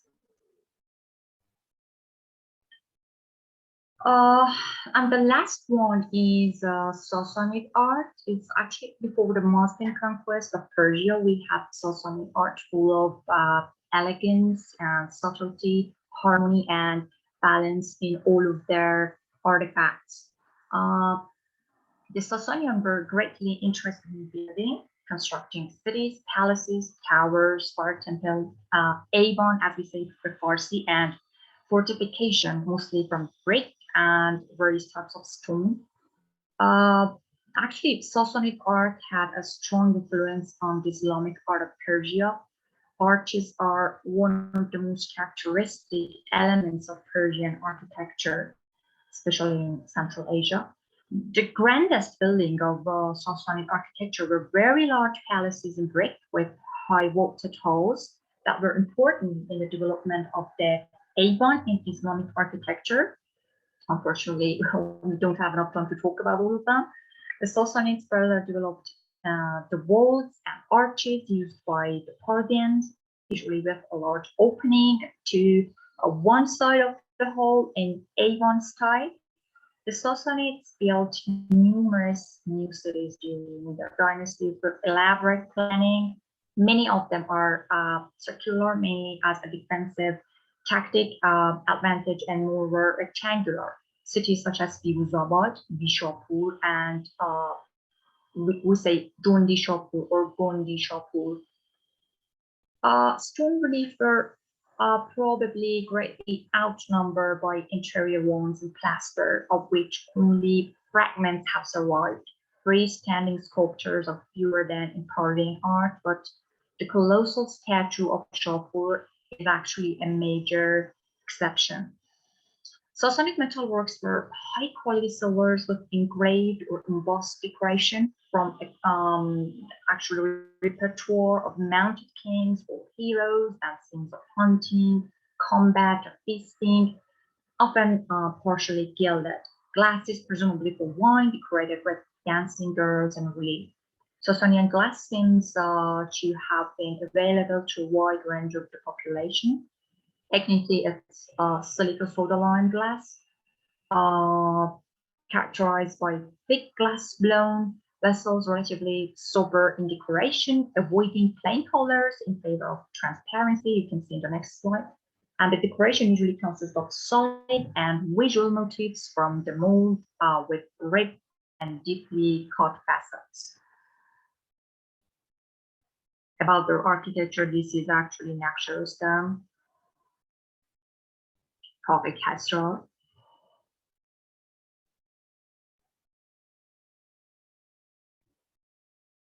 It's another relief in Naxxos.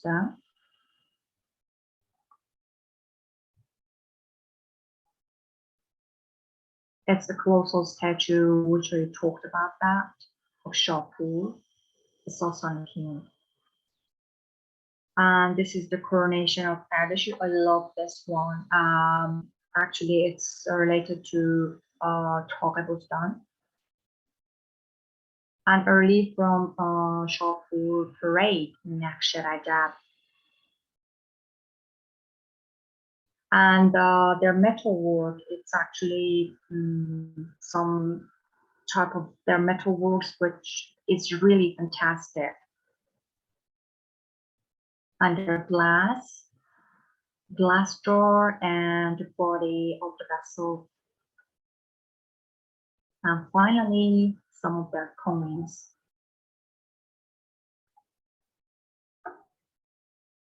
Let's finish. Thank you, everyone. Sorry because of the internet problem. We have also some technical problems in this applications. Thank you, everyone. Thank you, Zara. It was very beautiful, and you have, since you have been a creative person, so you have nicely created a presentation with your arts and crafts and architectural heritage and monuments, and these all you have related with geological time period and empires, different empires. So all this was very excellent and very knowledgeable. So we learned a lot, I think. So thank you very much indeed. Thank you. If I'm not wrong, there is our last speaker, Mr. Gay from Botswana. Are you there? Hello? Okay. Okay, it's your turn now. Hello? Wow. Okay. My turn now. Yeah. Thank you. Let me share my screen. Okay, is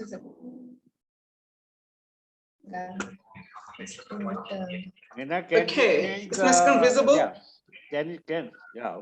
So screen, you must be Okay. having a screen share. So, Meena, can you get back the screen and give it to Mr. Gee? Sure, sir.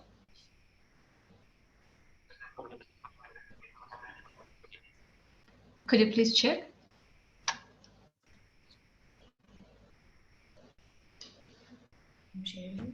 I can.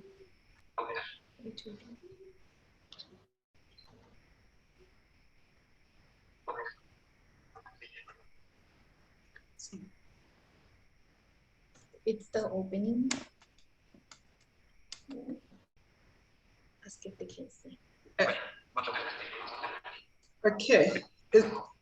Is it visible? Yes. Just wait a minute. Your presentation is with us, so Meena will play your presentation. Okay. So you can see the presentation. Yeah, but Yes, we can see the screen is stuck with Zara, so she will leave this screen, and then we will put your presentation on. Okay. Zara?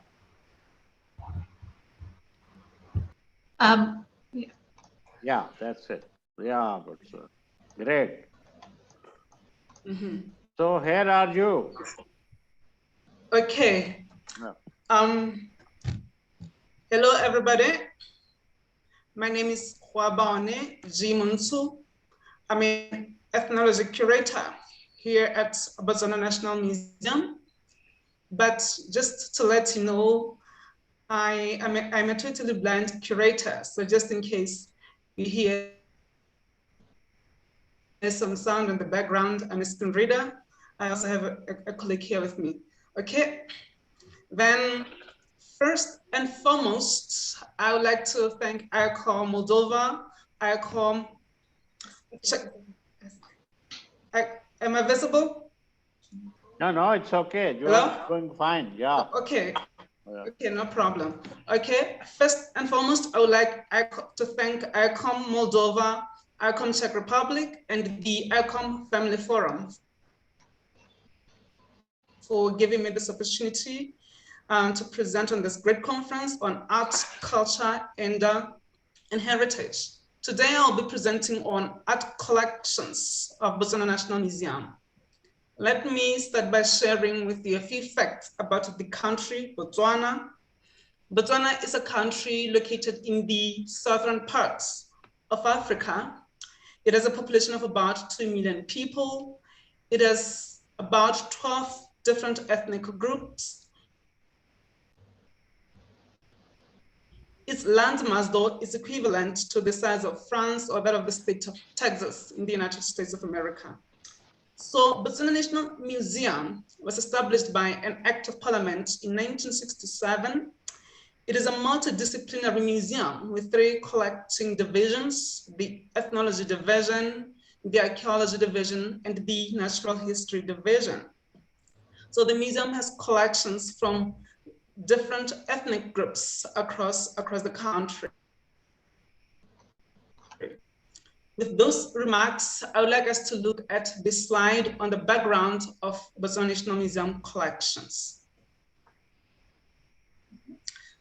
Okay, the ethnology division of Botswana National Museum has approximately 12,000 ethnographic and historic artifacts. These include pottery. Pottery artworks are collected or have been collected from different archaeological sites in the country. Some of them are cultural objects of specific ethnic groups around Botswana. The ethnology division has also lots of traditional basketry collections. And most of these baskets are from the northern part of Botswana in the areas around the Okavango Delta, mostly because that area has lots of long grasses and and reeds, which are used in basket weaving. The museum also has a lot of wooden artifacts. Wood carving is a skill that is practiced across most ethnic groups in the country. The ethnology division also has collections from the indigenous peoples of Botswana. They are called the San people. They've been around for more than 30,000 years. So the museum has collections like beads, different types of ornaments, metal works like bows and arrows from the indigenous peoples of Botswana. Okay, then I would like us to look at this slide on pottery. Pottery is one of the first inventions of human civilizations. Pottery plays a critical role in the lives of the Botswana, the cultural life, the social life, and the economic life. There were some taboos around pottery in the traditional Botswana societies. For instance, pottery during the time when women were doing pottery production, they were not allowed to have any physical intimacy with their husbands, and there were some traditional herbs which were used to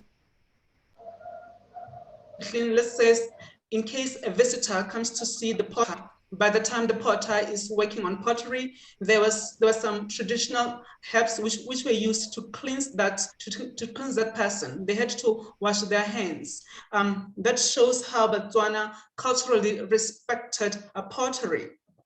And pottery clay was not mined everywhere. It was not mined in public places. There were special areas designated for clay mine, designated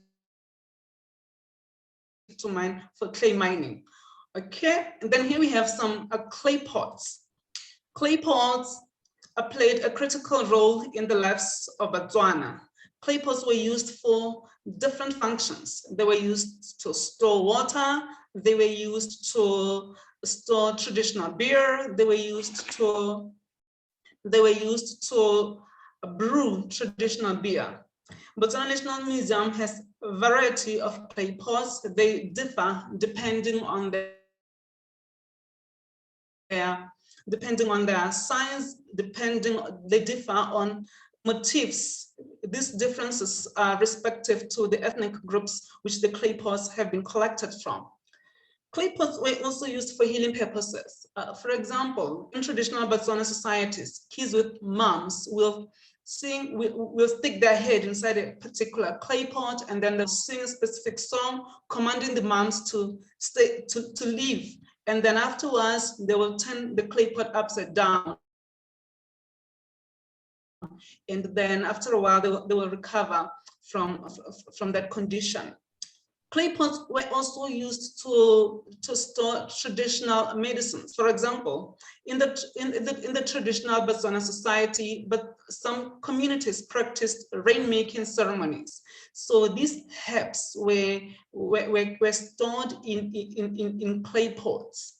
So clay pots played a very important role in the spiritual life, in the cultural life, and the social life of Botswana. They were also used as incubators. They also used as incubators for prematurely born babies. Prematurely born babies were kept inside clay pots. They were also used as coffins to bury babies who have passed away. Okay, then we can move on to the next slide. Here we have wooden artifacts. Wood carving is a skill that is prevalent in most ethnic groups across Botswana. Wooden artworks were made using locally available tree trunks. Here we have a mortar and a pestle. This mortar and pestle belongs to the San people, they're the indigenous people. It was used to pound dried fruits, dried meat, sometimes dried medicines, dried traditional herbs. So it depends on the mortar and the pestle are different depending on their usage.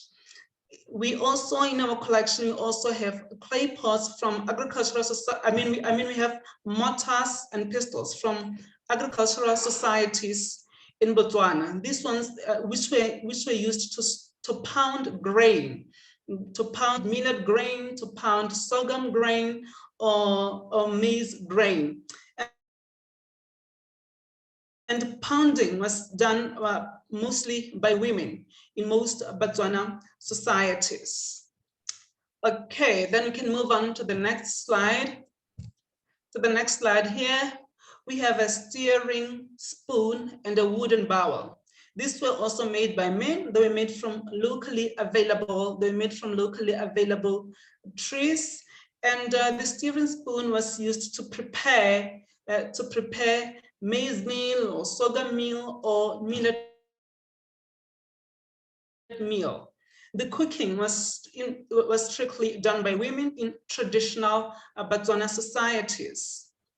And the bowl was used as a container. It was used to store food. Okay, then we may move on to the next slide. Here we have a wooden chair. Wooden chairs were made by men. They are found across different ethnic groups in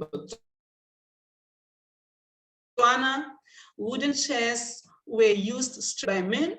They were made using locally available wood, and the seat is made with thongs from cow hides. So these wooden chairs they are symbolic of honor, dignity, and respect. During gatherings or meetings, men will be sitting on this type of wooden chairs. And if let's say a visitor comes to your place, then you hand them this chair. It's a token, it's a sign of respect. Okay, then we can move on to the next artifacts. Here we have a leather milk container. This artifact belongs to the Baherero people. The Baherero people are an ethnic group. They're an ethnic group who originate from Namibia. Namibia is a country, it's a neighboring, is our neighbor here in Botswana. So the Baherero fled Namibia during the early 19th German Herero genocide. So this artifact milk container was used to prepare a special type of sour milk. So it is symbolic of how the Baherero people depended on cattle rearing. Milk played a very critical role. Was a major part of their diet. This type of milk was prepared strictly by women, and the leather milk container was made by women. And they made it using skin from a cow skin or goat skin. Okay, then we can move on to the next artifacts. Here we have a tortoiseshell container. This tortoiseshell belongs to the indigenous people, the San people, in the areas around the Kalahari, they're found in the region around the Kalahari Desert. And this tortoiseshell container was used to store berries, to store water. It reflects their nomadic lifestyle. They were food foragers. So they moved from one place to the next in search of food or food foraging. So it was easy to use, it is very hard, it is durable. So, and as they moved from camp to camp or from site to site, they carried this tortoiseshell container with them. It is symbolic of their traditional nomadic lifestyle. Okay, then we may move on to the next artifacts. Here we have mushishi. This is a cultural outfit for It's traditional basket. Oh, sorry. Is a traditional basket. Okay, sorry. Here we have the traditional basket. As I mentioned before, traditional baskets are mostly from the northern part of Botswana. They are made using fan palms and using reeds from river reeds. And these were made specifically, they were made by wood. Basket weaving, they were done by women.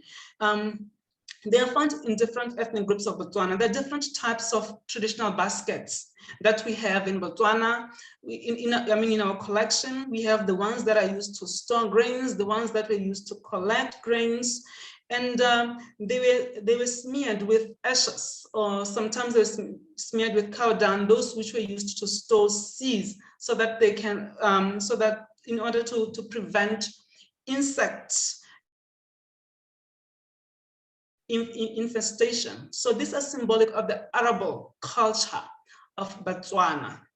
Okay, then we will move on to the next artifact. The next artifact is called mushishi.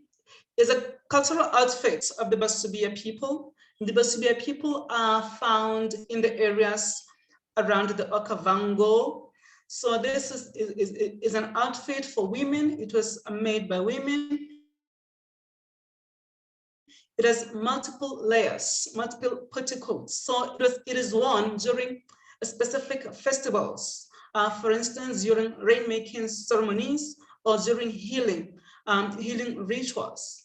The Basubia women usually, they flap these multiple layers of mushishi as they dance. It is symbolic of happiness. It is symbolic of joy for the Basubia people. Okay, then we can move on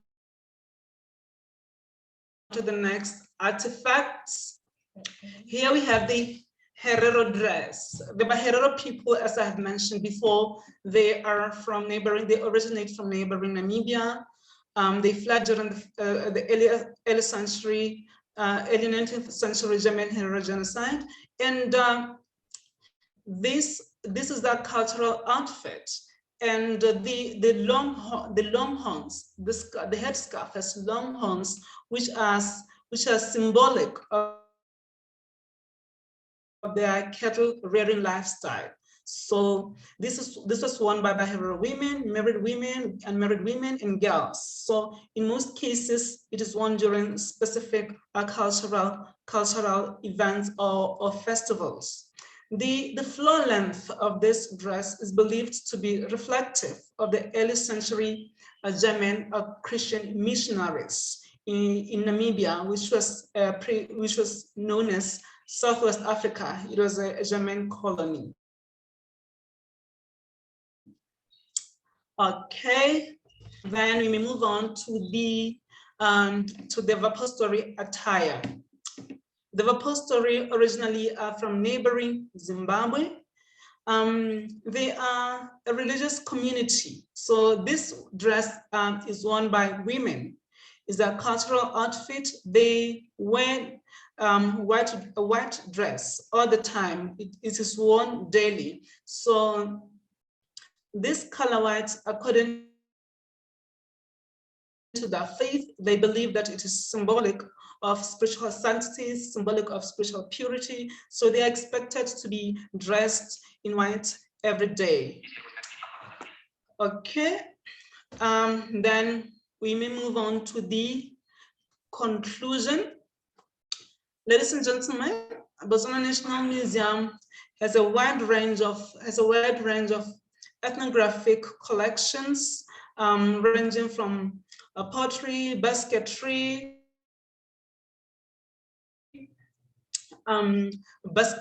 artifacts from indigenous people, leather artifacts, and These artifacts played a critical role in the political, social, and economic lifestyle of previous Botswana societies.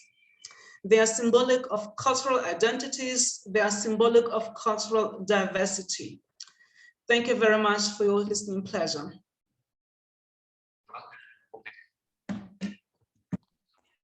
Yeah, thank you very much. Indeed, it was really a great tour to Botswana National Museum, and you have explained us up very nicely and very clearly. So, in fact, we are obliged.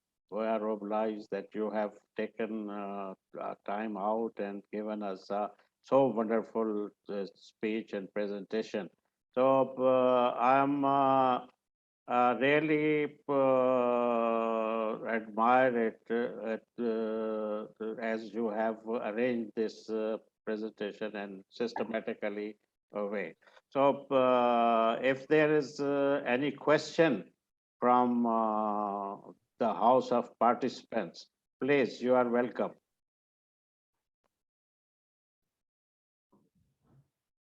Anyone? No, just thank you and nice to meet you all. Okay, if it is like that, then I must explain that our keynote speaker couldn't make it because of an important meeting in ICOM. She has to attend that necessarily because she is the chair of say Moldova, ICOM Moldova. So she asked for excuse, and we will sometime we will call her in our program that's informal talk show, and we will request her to give us the lecture on there. So it was so wonderful. All speakers did very nicely, but then somewhere we have an internet problem and somewhere we have some technical problems, but overall it is wonderful. I appreciate you all speakers. You have done a very good job, really. So you know, this youth presentation program is lauded everywhere in ICOM now. So I congratulate you people. So our next youth presentation program will be in February, because we are not going to disturb the Christmas event in December and January. So we have kept this in February. So the February people, although they will give us a topic, and we will publish their programs in between December and January. So I also thank for the participants, because they have made today we have a very good strength. We went up to 21, 22 participants listening all speakers, very interesting talks. And if there is anybody still wants to know something or want to ask any question, I'm here. Yes, Professor Dan. So, Yes. Giovanni, she also wanted to ask questions. Yeah. In fact, thank you very much, Mohammad, sir. And good evening, good afternoon to all of our participant friends and organizer also. Especially today, really I felt very nice time to listen this program. Actually, Alzabeta, Anna, Dr. Dorina, Jara Abdi, Gawani, all these presented a very nice paper today. Because today I also belong to archaeology, history, culture, and anthropology also. So I was very happy today. Actually, I am happy today. all these papers were very interesting and archaeologically they were presented in their paper, especially Zara Abdi and other friends also, Zabeta and also presented all the data and the art architectures, picture of the art and architectures. So it was very nice uh, program today. Just those who presented this paper, they are very efficiently, they have done well. So I'm very much happy today. Yeah, And particularly, I was I'm ex Director General Natural History Museum. So Zara paper has inspired me more because that was a yes, of geological course. period related with geological period and Anna from Georgia. So she was so Also, it's wonderful. very, Yeah, yes, I a yes. wonderful paper, right? Well, we will So, call her in regular meet conferences too as a speaker. So she will be helping us over there. And Dorona, I have heard her second time. Once I have heard her in China youth. That was also youth program. So she is a very creative and she make excellent topics and then bring up with some creative thinking and inspiration. So it's so nice of the Rona Zirat. And definitely Al Shabita was really good. And the more informative is Botswana friend. And I think he has explained the artifacts very well. And yes. So thank you very much indeed. Thank you very much, all. If there is anyone to say something, otherwise, Meena will announce it. Sir, Shivani, she wants to ask question. so congratulations, Paul. Yeah. Hello. So, Shivani? Hello. All right. yeah, hello. Hello. Good evening, everybody. Shivani. Good evening. Yes, yes. My question is Zara. Hi, Zara. I want to ask you a question. Can you tell me about burial rituals? As I saw in your slide, is led to rest sidewise. Sorry, which slide? I can't hear you clearly, and I don't have your picture. Can you share your video? Yes, she is from India, so you definitely. Shivani, you keep in touch with all speakers and all participants so that you can get a good thing for a knowledge, information, and so also share with them your views on. So if there is any question, fine. Otherwise, Meena. Sir, Aditya also wants Mr. to ask Mohammed, question. just I want to suggest you one thing. Yeah. Pardon, I beg your pardon. All just I want to suggest one Yeah. my suggestion. Yeah, Just please, I have to say, please. all those who are participant or presenter, please write down their country's name of the country. Name of the country. Okay, Oh, then I yeah. also address them with the name of the country. If you see No, their no, posters and all these not things, only you will presenter, find the country over there. participant also. Yeah. Participant also. That will be better.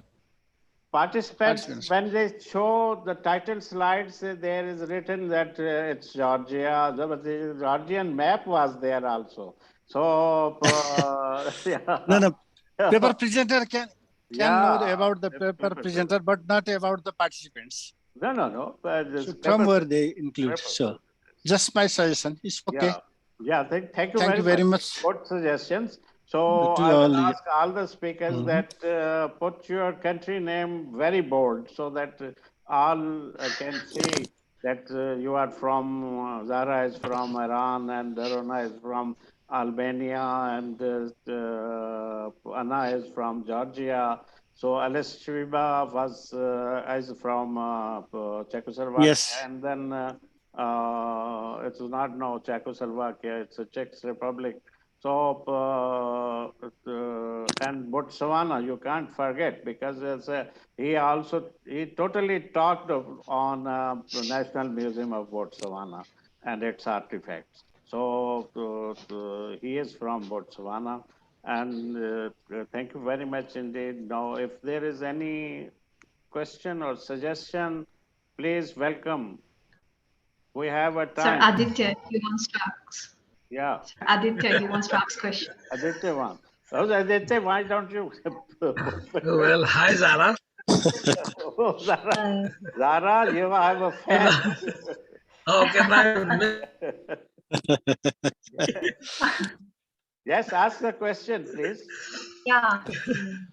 Well, my question is to Zara, is that when you were Yeah. saying about the Parthian Empire, and there's a picture where you have mentioned as Parthian noblemen. Yeah. Okay. So can it be a coincidence that it is related to the Kushans, because the Kushans, they came from Kashan city to present Kashan city of Iran. So instead of a Parthian, can it be a Kushan?